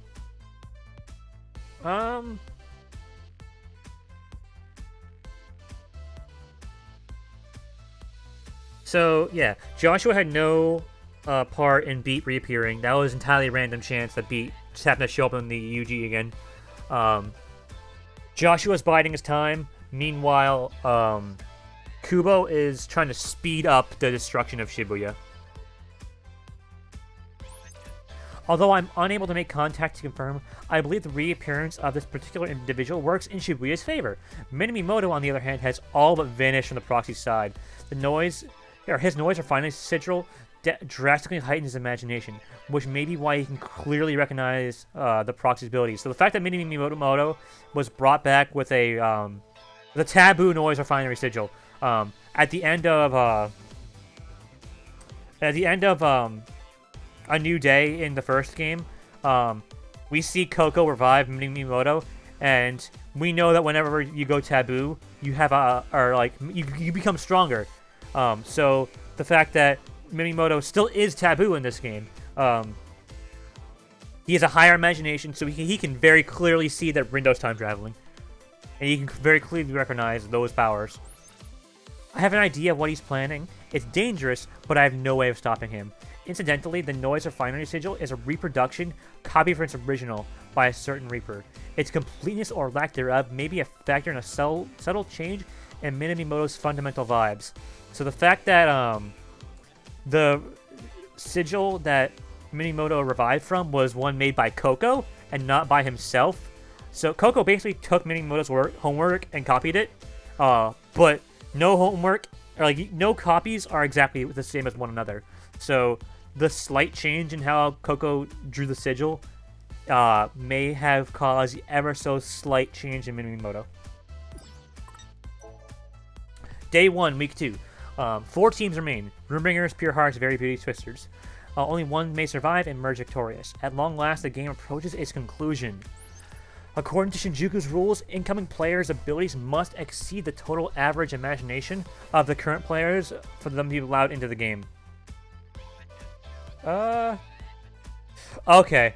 As the game continues and the low teams are eliminated, the average rises, making it more and more difficult for newcomers to enter. So basically, they have a high fucking standard if you want to get into the game at this point. Like, it could only be like Beat. Like Beat, who already has a pretty high imagination from his first time through the game. And then Neku later on, because their imaginations are so high. With the Deep River Society gone and the Wicked Twister's impressive latent abilities, the average imagination has increased dramatically. So basically, Fuyu's team was dragging the game down, which I kind of understand. Only an immensely powerful player could be pulled in at this point, Neku. It can be safely assumed that the game will continue and conclude with no more than the current set of players. Fucking yeah, right? The game will continue into the week after next at its longest. So basically they're saying, okay, well, but the conductor has yet to contact the composer. It is possible he is unaware of the higher plane's purification protocol. If all goes according to the conductor's plan, he himself will be the victor of this game. So, yeah. Shiba wants to be the winner. The game could last 2 more weeks beyond this one, theoretically, but it doesn't. And Shiba has no idea that the Angels have gotten involved. And that it just goes to show that he is surprised when Kubo announces that he is the true executor. Our new arrival has joined the Proxy's team, almost as if filling a hole left by Minimoto. Daisuke Nojo Bito, also known as Beat, was a player in the game leading to Shibuyu's Purification. His fortitude is remarkable, and as his soul and imagination, he should prove a powerful ally to the Proxy. He was. God, he was so good. And yet the Proxy's soul remains stagnant, or perhaps it would be more accurate to say it has stagnated further. I felt a similar shift 8 days ago when Minimoto joined the team. If this is the fundamental immaturity of the Proxy soul, it'll be difficult to bring to light, unlike Neku's leading up to the Purification. The Proxies initiated another replay today. The resulting drastic increase in planar distortions indicates that this is at this rate, an explosive increase is likely after only a few more uses. However, the Proxy's pin is effectively absorbing into the distortions and preventing the UG and lower planes from being affected at this time. So essentially, Beat shows up. He's a badass. He is the best. Beat's showing up, and Minimoto, for that matter, both joining Rindo's team, gave him the chance to relax and to not have to be in charge. Because he did not want to be. He just didn't want to be in charge. And it's that immaturity of Rindo's that would basically saying he's got some big shoes to fill. And I'm pretty sure in week 1. It was Korea said you have some big shoes to fill, and yeah, at that Rindo just couldn't fill them. Neku had some massive shoes to fill, and I still will argue that Rindo didn't fill them. Rindo did his best, he did a good job, but no one could top Neku, in my eyes, and in a lot of people's eyes too. I think Rindo, he's a good protagonist, but he doesn't kind of fill the the shoes. But they did it. When the fucking bar is set that high, you can't try and beat it, which I respect. I don't think they did try to beat it with Rindo. I think it's tried to make someone different, and I respect that. All the Reapers stationed in Shibuya, including the conductor, would ordinarily be referred to as Shibuya Reapers, but ongoing conflict has caused those from Shinjuku to be called Shinjuku Reapers. Shinjuku's inversion 3 years ago jump-started its purification, forcing the Reapers there to flee to Shibuya. An inversion happens when the boundary between the UG and RG is destroyed, forcing a purification. That's pretty self-explanatory. It occurs, albeit incredibly rarely, when the composer and conductor fail to agree on the purification. The composer's permission is not required for a Reaper to continue working in a new area. Such transfers are left up to the conductor. In this case, Shibuya's temporary conductor at the time authorized the transfer of all Reapers from Shinjuku to Shibuya. So basically, we're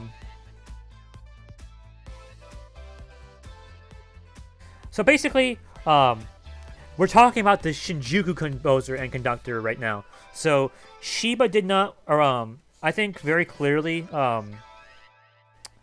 Hazuki wanted Shinjuku to be purified, and Shiba refused. Very similar to Joshua versus Megumi, or Shades, whatever. Kitaniji. Joshua versus Kitaniji. But the difference was, Joshua was a troll, and he said, "All right, let's play a game. I'm gonna put a proxy, and we'll see how this goes. You versus proxy, have fun. You versus me in form of proxy." Whereas for Hazuki versus Shiba, Hazuki just said, "Fuck you. I'm gonna give you a new Reaper friend. His name's Kubo. He's actually an angel, and he's gonna brainwash you." So Hazuki's just a jackass, but he learned.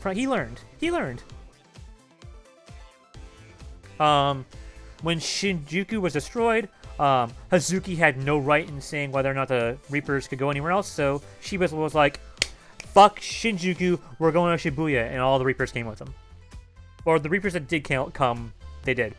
And I'm pretty sure at that time, Shibuya's temporary conductor, that might have been Azuki. I want to think that the temporary conductor was Azuki, because Azuki and Korea were the ones that like sort of met up with Shiba when they walked in, and I think it was Azuki. I don't remember the cutscene specifically, but I think it was Azuki who said, "Yeah, you guys can come in."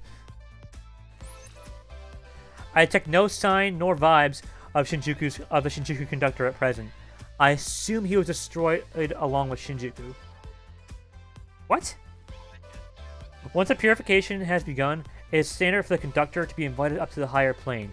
There's almost no evidence of a mass personal transfer after the erasure of the conductor in the past. Almost. What?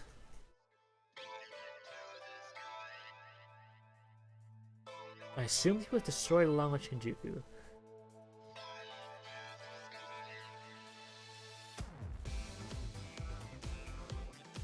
Oh, I think he's talking about Shiba. I detect no signs nor vibes of the Shinjuku conductor at present. Because Shinjuku at this point, we're talking about right now, this is day 4 of the... Oh, no, this is, yeah, day 4 of week 2. Like, Hanakoma do not sense the Shinjuku conductor.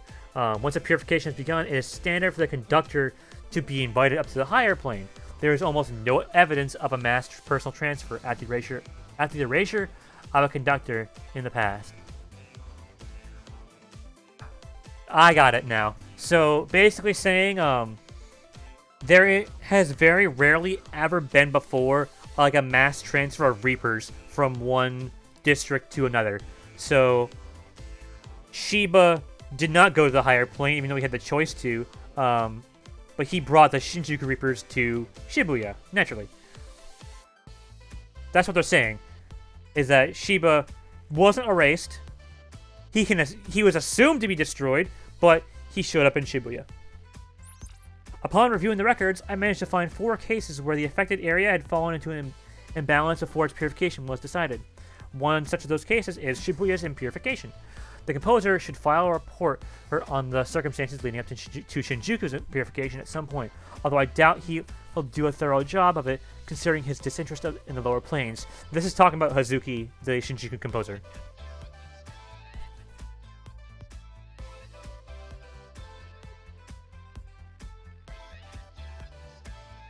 As for what those 4 cases were, of an area falling into imbalance before purification, one of those has to be Shinjuku.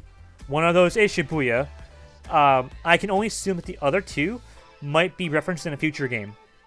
Possibly. Or we get to play through in a future game, which I'm down for. With Shibuya's composer giving his tactic approval to the Shinjuku Reapers, Shibuya's Reapers have no choice but to follow the rules given to them. Regardless of the true circumstances, Shiba Miyakaze has effectively become the conductor through legal means, as he's judged fit for the role. This page has me questioning, but I give it a pass. Restlessness builds among the team leaders, and the proxy's psychological state is far from optimal. I can only hope he will last the week. The team's base groove is abnormally low, and a system built around teamwork, such irregularities are certain to have a major effect on the outcome of the game. A network called the RNS was created specifically for this game. The ease with which it measures each individual's vibes and imagination makes a useful tool for management of both players and Reapers. However, making this information viewable also makes it accessible from the RG. It can only be found by those who know of the UG's existence and are sufficiently proficient with networks. No modulation is required to communicate between planes this way, though it is yet unclear if other issues arise as a result. It is possible that communicating through the network could inhibit imagination, just as the full meaning and imagination of a work of art cannot be captured on a screen. Yeah, that makes sense. So basically, communicating through the network inhibits imagination, just as online connections are nothing compared to face-to-face, essentially. If you see a painting online, it doesn't look like anywhere near the same as it looks in person. Whereas if you talk to a person online, it nowhere near could have the same effect as talking to someone in person. They can have massive effects, yes, but seeing someone in person and talking to them face-to-face will always be the most imaginative. You can't get better than face-to-face, is what it's saying. I'm no longer active as Cat, but if and when I resume, I must keep in mind how my works will be perceived when shared digitally, and alter my methods of expression accordingly. Perhaps the developer of the RNS could provide me with some insight in that regard. This once and for all proves that this is Hanekoma writing the reports, and basically saying, man, I need to talk to Kaye and see how he gets things done. And it also mentions how basically how Rhyme breaks into the system, because Rhyme is very aware of the UG, and she's still in the RG. There's been a change in the proxy's psychological state, as well as an improvement to relations between the members of his team. This is good news. However, the proxy still remains stagnant as ever. I have to fully analyze stagnation, as I'm currently unable to take any action beyond observing and hoping for the best. By Shinjuku rules, Reapers are limited in the actions they may take. Of course, obstructing players is not allowed on a basic level. The primary enemies that players face are other players, namely those on the opposing teams. Thus, any team aiming for the top must go through the Ruinbringers. The proxy and his team are taking a different approach against the seemingly unbeatable Ruinbringers. To what extent it goes against the rules of the game remains to be seen. I doubt the conductor will sit idly by and let them do as they please. If he is forced to make a move, things will either end very well or very poorly. As previously stated, the Reapers are not allowed to interfere in the game, and yet one of them is currently doing just that. It is possible that her Reaper status will be stripped from her, but where will that leave her once the game is over? So essentially, by day 5 of week 2, Rindo's connection to Beat and everyone else like gets better. They're starting to learn understand each other more. I guess they're just becoming better friends and putting more trust in each other. Hanakoma can't make direct contact with Rindo, so he can't analyze what's going on in his head. So he can only assume, which is an issue for him. Reapers can't really do much. They sort of just have to sit around and watch. The primary enemies the players face are the players. Of course, if they want to win, they go with the Ruinbringers, which just sucks. And it's pretty much self-explanatory. I need to drink because my throat's starting to hurt.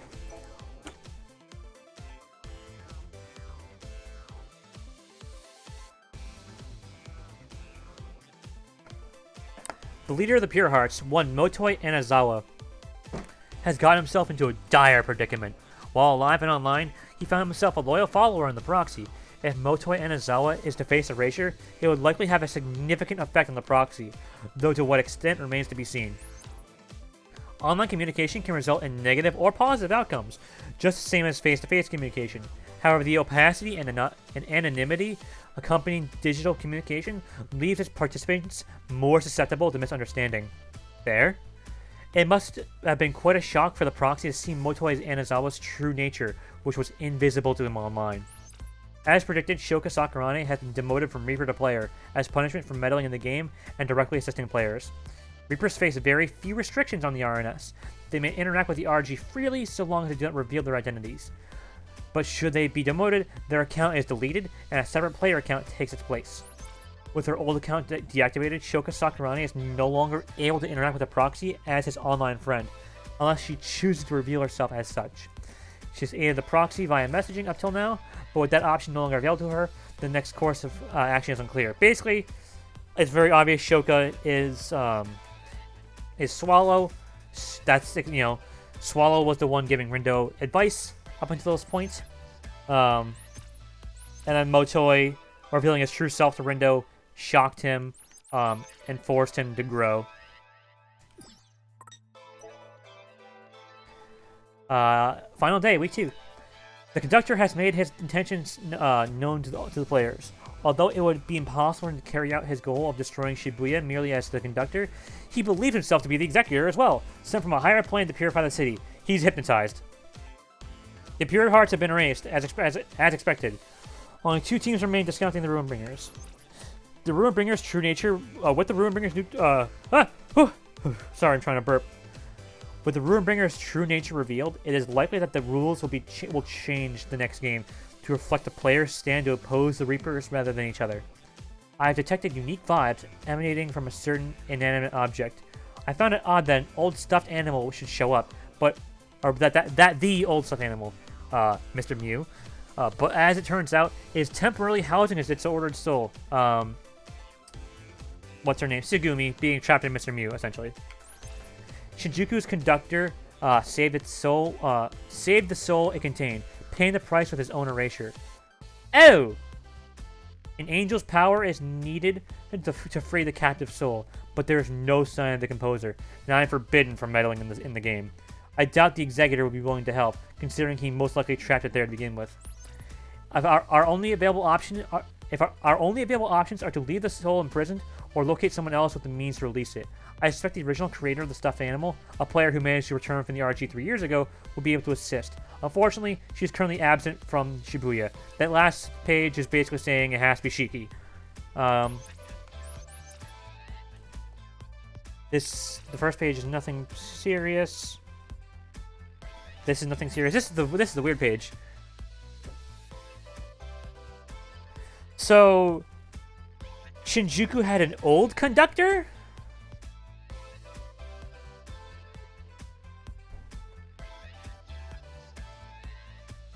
Interesting. It's weird. They kind of hinted that there was an old Shinjuku conductor, but I assumed it was just Shiba.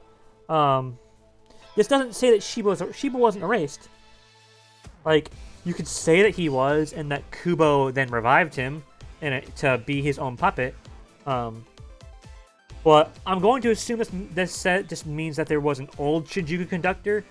The conductor paid his life to save Tsugumi, possibly like, obviously like someone who's very close to Tsugumi, and then Shiba took over. And like, and actually, once that must have been what happened. Kubo showed up. He saw Tsugumi, because the conductor wouldn't help him, so he threatened Tsugumi.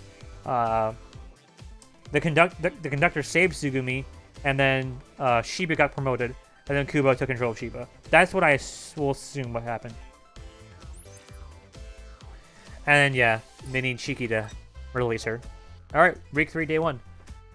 The game's rules have changed significantly. Players, as well as Reapers, or even the conductor, may erase their opponents after defeating them. At the same time, the rules changed. Shiba made an unforeseen move against Shibuya. An inversion is underway. They're gonna break the barrier and destroy it. The noise released by the conductor have destabilized the code of the entire Shibuya region. The lower planes, including the UG and RG, are particularly unsteady. The code is a set of laws that binds together the souls that make up all of existence. Think of it as the screws which hold everything together. That's a fucking loaded sentence. Or loaded, few. The code is a set of laws that binds everything together and makes up all of existence.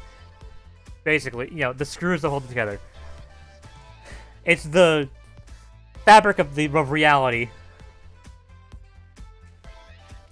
And the noise released, the weird chrome noise are destabilizing the code.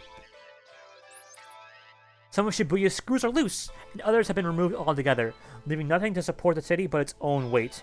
In other words, Shibuya is on the brink of collapse.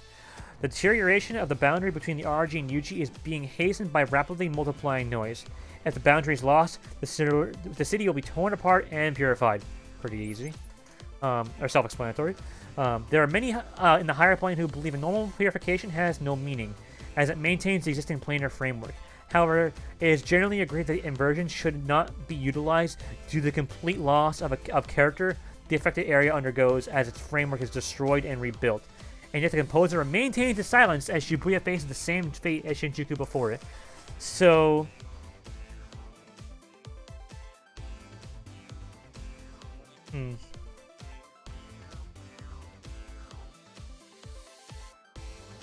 So an inversion will, wipe the area clean of its personality, whereas an all purification will hold the framework together and just let you rebuild off of it. Whereas if you use the inversion, everything's gone, you have to rebuild it. An inversion is what happened to Shinjuku.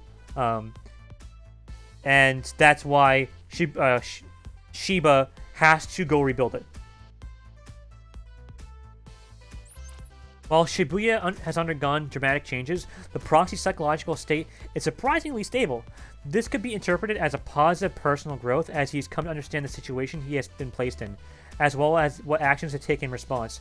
Shoka Sakurane has joined the proxy's team. Her extraordinary powers should make her a fine addition. So, after the shit with Motoi, and after Shiba's revealed himself, and after Shoka has joined them, Rindo finally gets that, okay, you're the bad guy. You are the one. You're the guy I need to stop. I can do that. And so he stabilizes himself. Number 16. One of Shinjuku Reapers has been eliminated. I suspect the conductor saw this coming. Angels emit vibes strong enough to alter the minds of those in lower planes. Reportedly, many Shinjuku Reapers have sensed a change in Shiba Miyakaze's personality over time.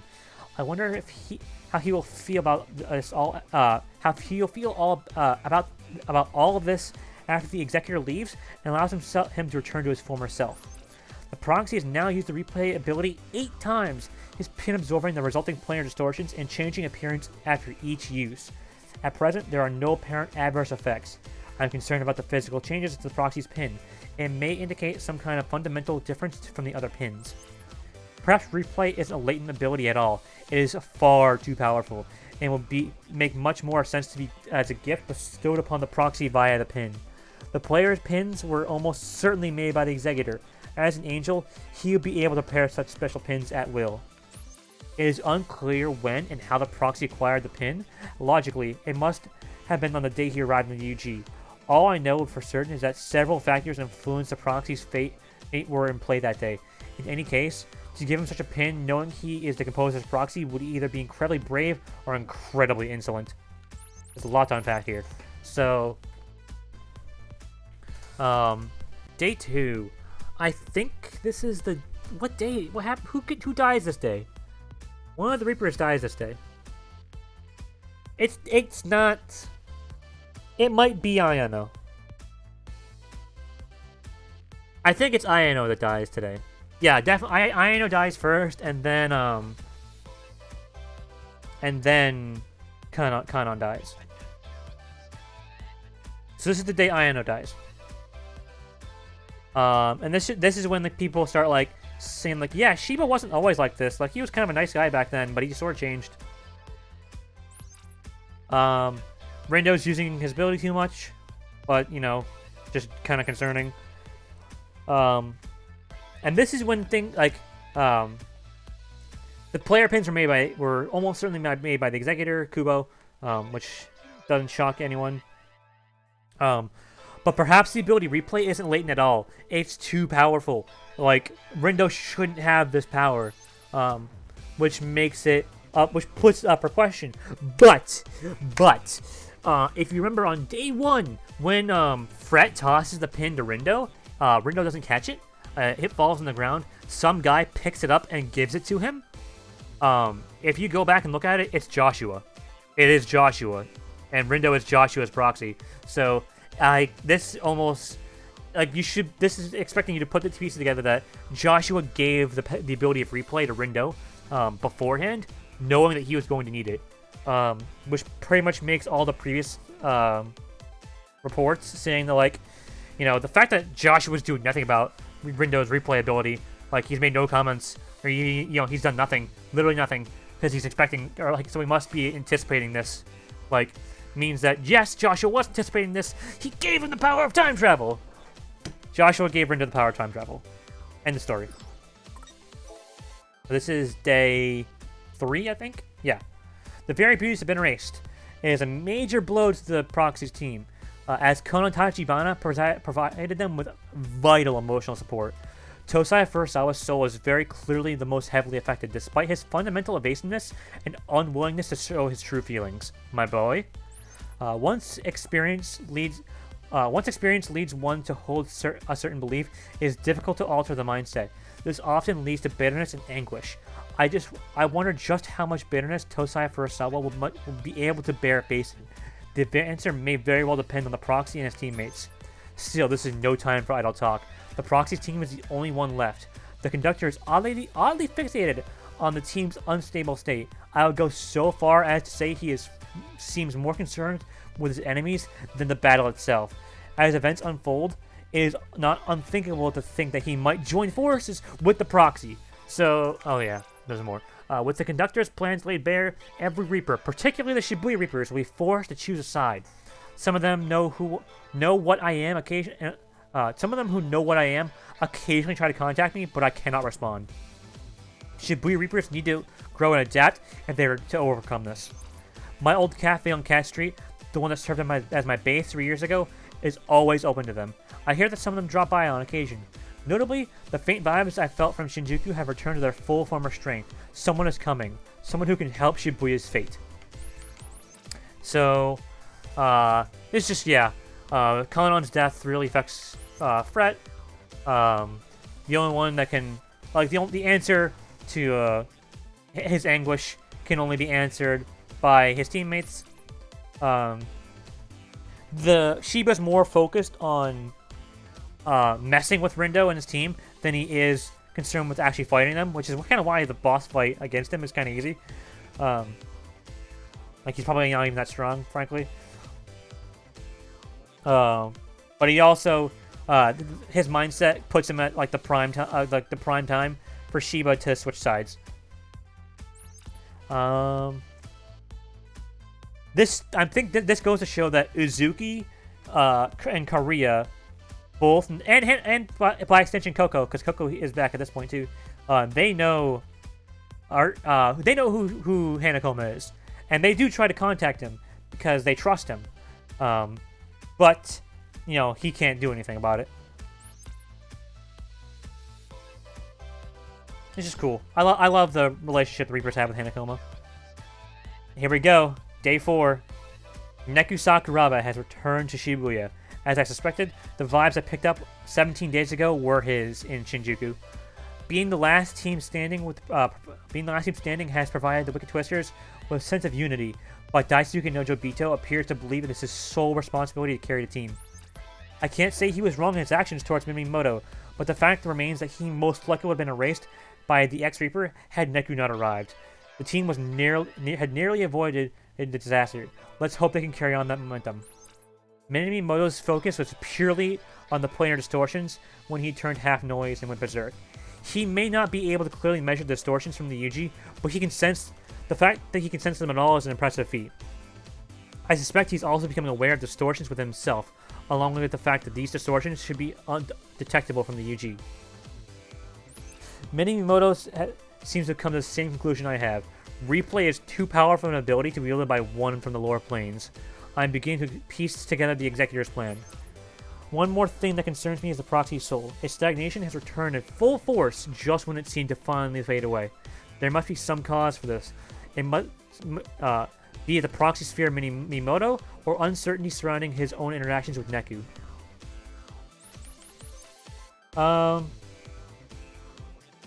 Nothing new here.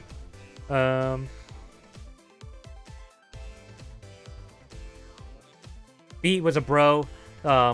He wasn't wrong in trying to stop Minamimoto, but he was playing it very risky.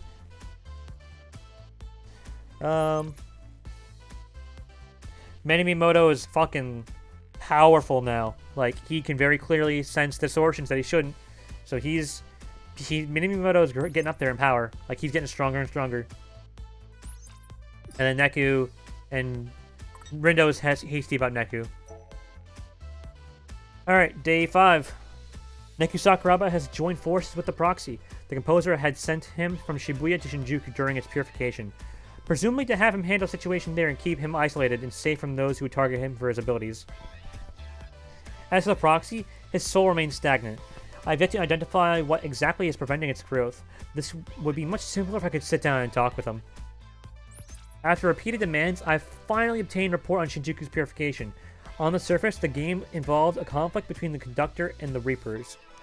In actuality, the composer, eager to purify Shinjuku, planted the Executor amongst the Reapers to oppose and take down the Conductor. This explains why the Conductor was erased and the Reapers transferred to a new area. Tsugumi Matsunai had her suspicions about the Executor, so he sealed her soul away to be safe. She was once a Reaper, though the Executor removed her status after she allied herself with her older brother, Shinjuku's Conductor! Okay, I'm a genius. In Shinjuku, to lose your Reaper status is to be erased. Knowing he was defeated, Shinjuku's Conductor used the last of his strength to save his sister's soul in the stuffed animal. That stuffed animal belonged to one Shiki Misaki. A Shibuya Reaper must have taken it to Shinjuku. As a result, Tsugumi Matsunai became the lone survivor of Shinjuku's purification. Once more Reaper, but sealed away and closely monitored by the Executor. She acted through no will of her own, and as her soul was trapped by noise, however, she was still able to send messages to the Proxy using her latent trailer ability. The noise binding her is now gone. If the damage to the plush vessel can be fixed, her soul will be free. This is massive. So, yeah, Joshua sent Neku to Shinjuku to keep things, or to handle things there, and to keep him safe. Rindo stagnated again. Hanakoma wants to talk to him, but he can't. Hanakoma got word on Shinjuku. So the Conductor wanted to save Shinjuku, but the composer planted Kubo in the Reapers to oppose him. And the Conductor, the old Conductor, was Tsugumi's older brother. Tsugumi's older brother was the Conductor, and then the Conductor was erased but saved Tsugumi's soul in the process. That is massive. I read all these beforehand. By beforehand, I mean like a week, like weeks to a month ago, when I got them, when I unlocked the secret reports. But I must have remembered like a little bit that it was like some part of her family that was the old conductor. But I never put I thought Shiba was Tsugumi's brother probably, but now I understand the actual logistics of it. Yeah, that's pretty much it. Day 6. The Shibuya River is known to be a unique place, even amongst the entities of the higher plane. Its source is in Shinjuku, meaning it should have disappeared in the Purification, and yet it continues to flow unseen in its own plane. One excellent idea to hide souls there to spare them from Purification. Kaiichi Suzukichi loved the game and cared for his compatriots more than any of the other Shinjuku Reapers. His actions leave no room for doubt. Most of the Shinjuku Reapers maintain close bonds they shared back in Shinjuku. I don't know what kind of Reaper Shiba Miyakaze was before being warped by the Executor, but judging by the Shinjuku Reaper's unflinching devotion to him, he must have been exceptionally charismatic. It is yet unknown if Shiba will be released from the Executor's influence at the end of the game. Even if he does manage to return to his former self, he'll be forced to face the tragic reality that the loss of his friends was brought about by his own actions. Neku Sakuraba is very wary of the proxy's powers. The pin continues to endlessly absorb the generated distortions. Absorb, but not destroy. They are likely being stored for some purpose. I wonder what the composer thinks of all this. There's still no sign of movement from him. Does he have a plan at all? Tomorrow will tell. So even after Shinjuku was destroyed, the Shibuya River remained, which shouldn't be happening. But Suzukichi wanted to hide the Wicked Twisters there. This is the day that he hit us there, and we fought him after rewinding. He wanted to hide us there to keep us safe from the Purification, although it failed, which is why we went back in time.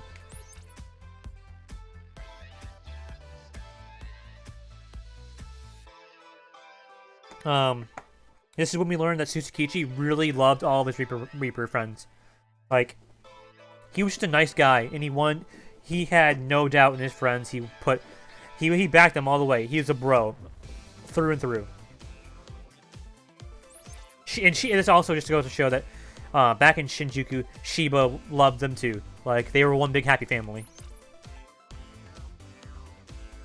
And then Shiba has to face his self. And then 21. The planar distortions caused by replay were all part of the Executor's plan to purify Shibuya. The condition of the proxy and his comrades has taken a sudden turn for the worse. The ability to turn distorted energy into noise is entirely unique. It is likely latent to the Executor, either allowing him to create noise or granting him some comparable power. So, yeah. Kubo had the power to create some pretty nasty noise. In essence, the distortions were once souls. They manifest from the thoughts and lost time of those timelines that were cut off from canonical history. The proxy's pen stores the distortions born from each abandoned timeline, causing them to behave similarly to their source thoughts and birth new distortions. In other words, the pin allows distortions to grow and multiply each journey back in time. Of course. The birds the proxy saw were distortions spawned from those stored within the pin. Yeah. Given an order-compliant and readily storable form. Generally, souls need a catalyst in order to take form. The Executor's pin must be the catalyst in this case, generating noise in advance and transplanting the distortion's imagination into them. The Executor is exceptionally adept at handling noise. There's a strong possibility that the noise's present bird form is temporary and will change at some point. Its shape is undefined and constantly changing. The proxy and his team will have a tough battle ahead. Shibuya is in grave danger. Yeah, so Kubo can manipulate noise, and he manipulated Rindo's player pin to take the distortions, turn them into noise, and plant the distortion's imagination into them to turn them into actual noise. Pretty fucked up. This is day 7 part 2, like when we fail again. When Okay, here, yeah. Shibuya has received a new visitor, the one that even the composer must not have expected. It is the very same individual who drew up the report on Shinjuku's inversion. But why not? Why has he come to Shibuya? Why not? Probably not to take care of the executor. Whatever business he may have with Tenzo Kubo can wait until after Purification. It seems that Shinjuku's composer, one Hazuki Mikagi, has limited the executor's noise and given the proxy another chance. I have an idea as to why. Shibuya's composer must be shaking his head right now. I have finally determined what was causing the proxy's soul to stagnate: his fear of taking responsibility. When reliable allies such as Mimimoto, Daisuke no Jobito, and Neku Sakuraba appeared and took the reins, the relief of being freed from the responsibility stilled the proxy's mind. Ironic that it is the famously unsympathetic composer of Shinjuku that led me to this conclusion. Shibuya now owes its continued existence to the proxy's use of replay to undo its destruction. It's up to the proxy to decide whether or not to turn back time. He undeniably has that right. Shibuya has withstood destruction, but now stands to face even greater danger. The challenge before us is one we cannot refuse. So, Joshua didn't expect Haz to show up. Haz showed up, eliminated Kubo, and gave Rindo another chance. And Joshua, as we saw in the conversation they had, was not expecting that and kind of disappointed in Haz. But Haz, he learned from Joshua that they can make mistakes, and then interacting with humans can change angels too, beings who are thought to be perfect. And then we see that we learn that Rindo's true fear is being responsible, which is fair.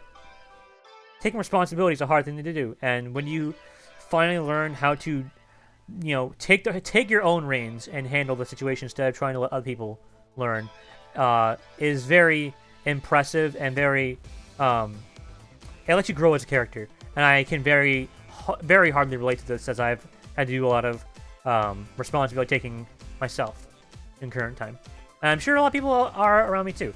I know they are, and we're all doing our best, and I'm really proud of you guys.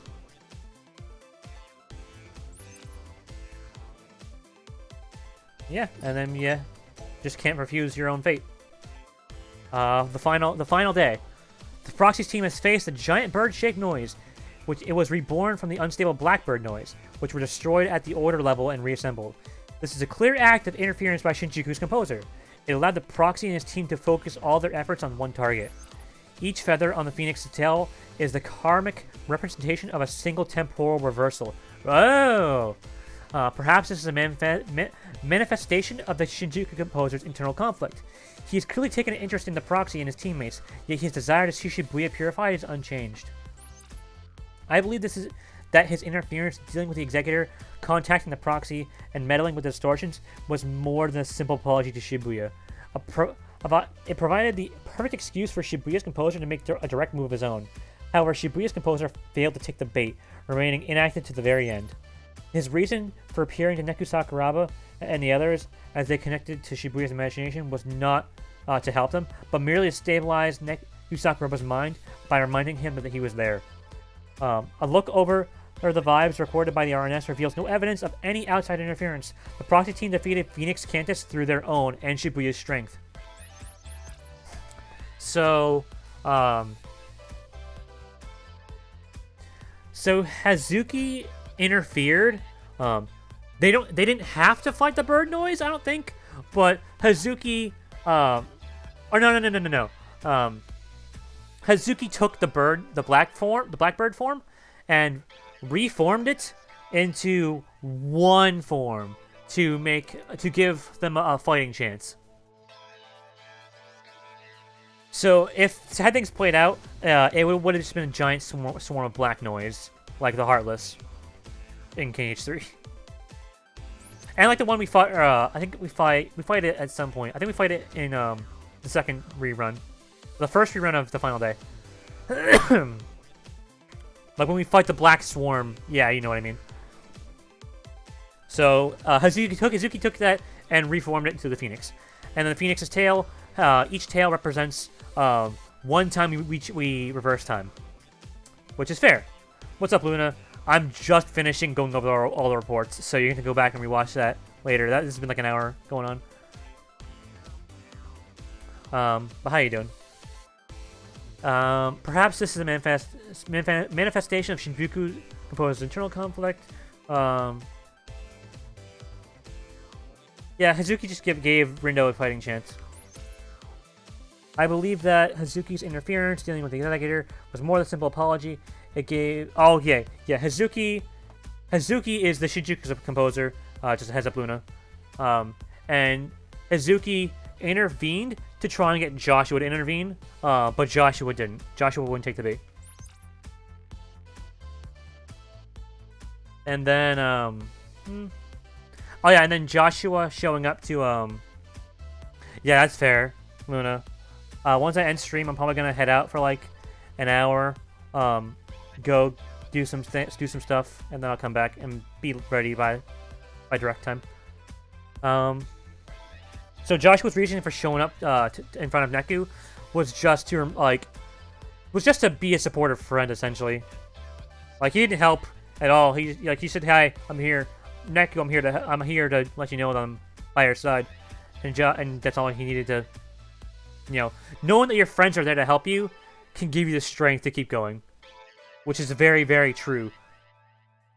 Basically, like, yeah, you got this, kid. Like, it's like in the fucking finale, like in the last arc of Yu-Gi-Oh, when Yami Yugi was going up against fucking what's his name, against Yami Bakura, and he just can't do it, and then fucking regular like little Yugi shows up, and he's like, "Partner, I'm here, Pharaoh. I'm here to help you. We're here by your side." And he's like, "Thanks, kid. I feel re-energized. Winged Dragon of Ra." Like, it's just one of those. You see your friends there, by your side, and you get strength. You can get strength from that, and which is a beautiful thing. And now another day's report. Now that the game is finally over, I have permission to contact the composer. Several days have passed since then, and the composer has already completed 2 orders of business. One of them concerns Neku Sakuraba. Using a sample from a parallel world, one where Neku never went to Shinjuku and instead lived peacefully in the RG for 3 years, the composer modified the space and memories around Neku so he may once again reside in the RG without issue. This is not particularly unusual, as the same steps must be taken when returning a Reaper to the RG. The other order of business concerns Shoka Sakurane. Her Reaper status lost. Her destruction at the end of the game was all but assured. However, the composer saved her soul at the precise moment it diffused for deletion. She has been reborn in the RG in Shibuya. I believe this is a rare expression of gratitude on the composer's part. Gratitude towards the proxy, that is. The proxy has also returned safe to his life in the RG. Through him, I have learned much about the network as a simulated plane of existence, as well as its effects on the human emotion. There is no denying its use as a tool to expand one's world. However, it's up to the user to explore and experience that expanded world for themselves, lest it remain a mere simulation. Enjoy the present and keep moving forward. Perhaps by refusing to interfere, the composer meant to convey to Shibuya the importance of accepting your circumstances and taking action yourself. I have one final note directed at the proxy, Rindo Kanade. The decision you made took courage, and I thank you for it. I sincerely hope we can meet in person someday. Wow. So yeah, the first one, Joshua pulled memories from other worlds and revived Neku. Ta-da! Neku and Shiki are living happily, they're dating. Of course they are. At the end of the same way Joshua saved Shibuya, even though he technically had the right to destroy it at the end of the first game, he did the same thing for Rindo, but instead of keeping Shibuya around, because Rindo earned that right himself, he gave Rindo a girlfriend. He's like, "Here, I saved your girlfriend. There you go." And then for the month that Shoko was gone, she was just kind of toying with Rindo. And then here we have Hanakoma kind of giving his take on the internet of like how it can be used to it has an effect on human emotion. There's no denying that you can use it to expand your world, but it's up to the user to explore and experience that expanded world for themselves. And it can only remain a simulation if you choose to let it. The internet is real, and it's a place that you can go to if you let it be. And I feel like we let it be. and then keep moving forward. Enjoy the present. And that's pretty much it. And one day, Hanakoma will meet Rindo, and it'll be dope. Those are secret reports. That's the end of Neo 2E. That's everything. That's all the stuff you have to unlock. It's all the story content. We've done it. That was fucking dope. What a fantastic game. God, what a good game.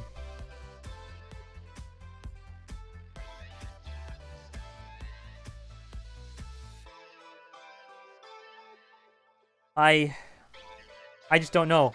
Like, this has potential. Like, this might be my favorite game, period. I will give it that. It is so good. It's, while I was playing it, I feel like this game, like, I was almost kind of let down, at first. And then, once you get to the end, and you realize, like, it's the same situation with, the first game, but also not at all. Because the first game, by the end of it, like, you're popping off, and, like, you don't need to read the secret reports. You got your experience. Like, you evolved as a person, like, because you through Neku. Rindo didn't have that. You didn't evolve through Rindo. I don't feel like, you know, Neku earned it. Like, Rindo didn't really earn it until the very end. And then, like, and once you read the secret reports, like, the secret reports make it a good game, I feel.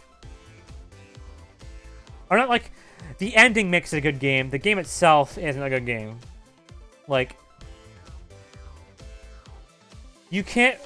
It's hard to look at this and say that the journey was what counted. Until you read the secret reports and learn that the journey is what mattered. It's just that we didn't know what the journey was until after it was already over.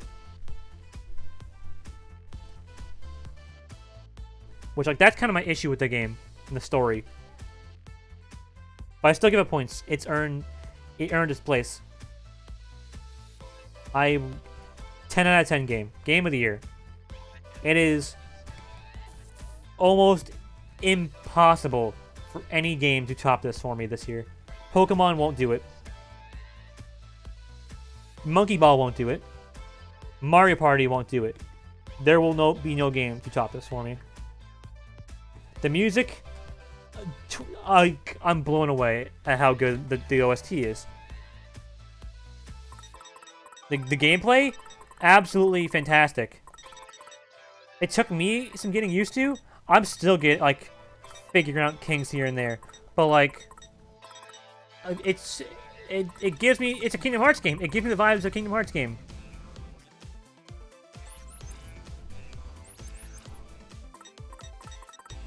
Like, I am thoroughly,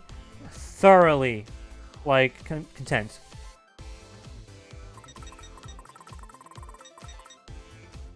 I will advise anyone who plays this game to, at the very least, get the secret reports. When Jason gets to the end of the game, I'll tell him, get the secret reports. Beat the game, get the secret reports. Even if you get to play in easy mode, I don't fucking care. Get the secret reports. Because it's fucking worth it. And it doesn't take that long either. It took me like a day to get all of them. God, what a fantastic piece of work. What a game. Perfect.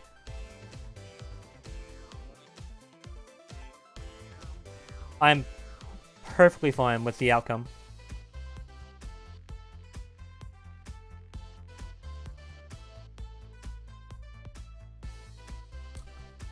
And with that, I'm gonna head out. The direct starts at 6 o'clock. It is currently 4:38. So we have like a little over an hour. I'm going to head out for like an hour. I'll be back right before the direct starts, and I'll be in Discord, maybe with a few select people, and we will be watching the direct together, and we'll see what happens. I'm excited. So thank you all, and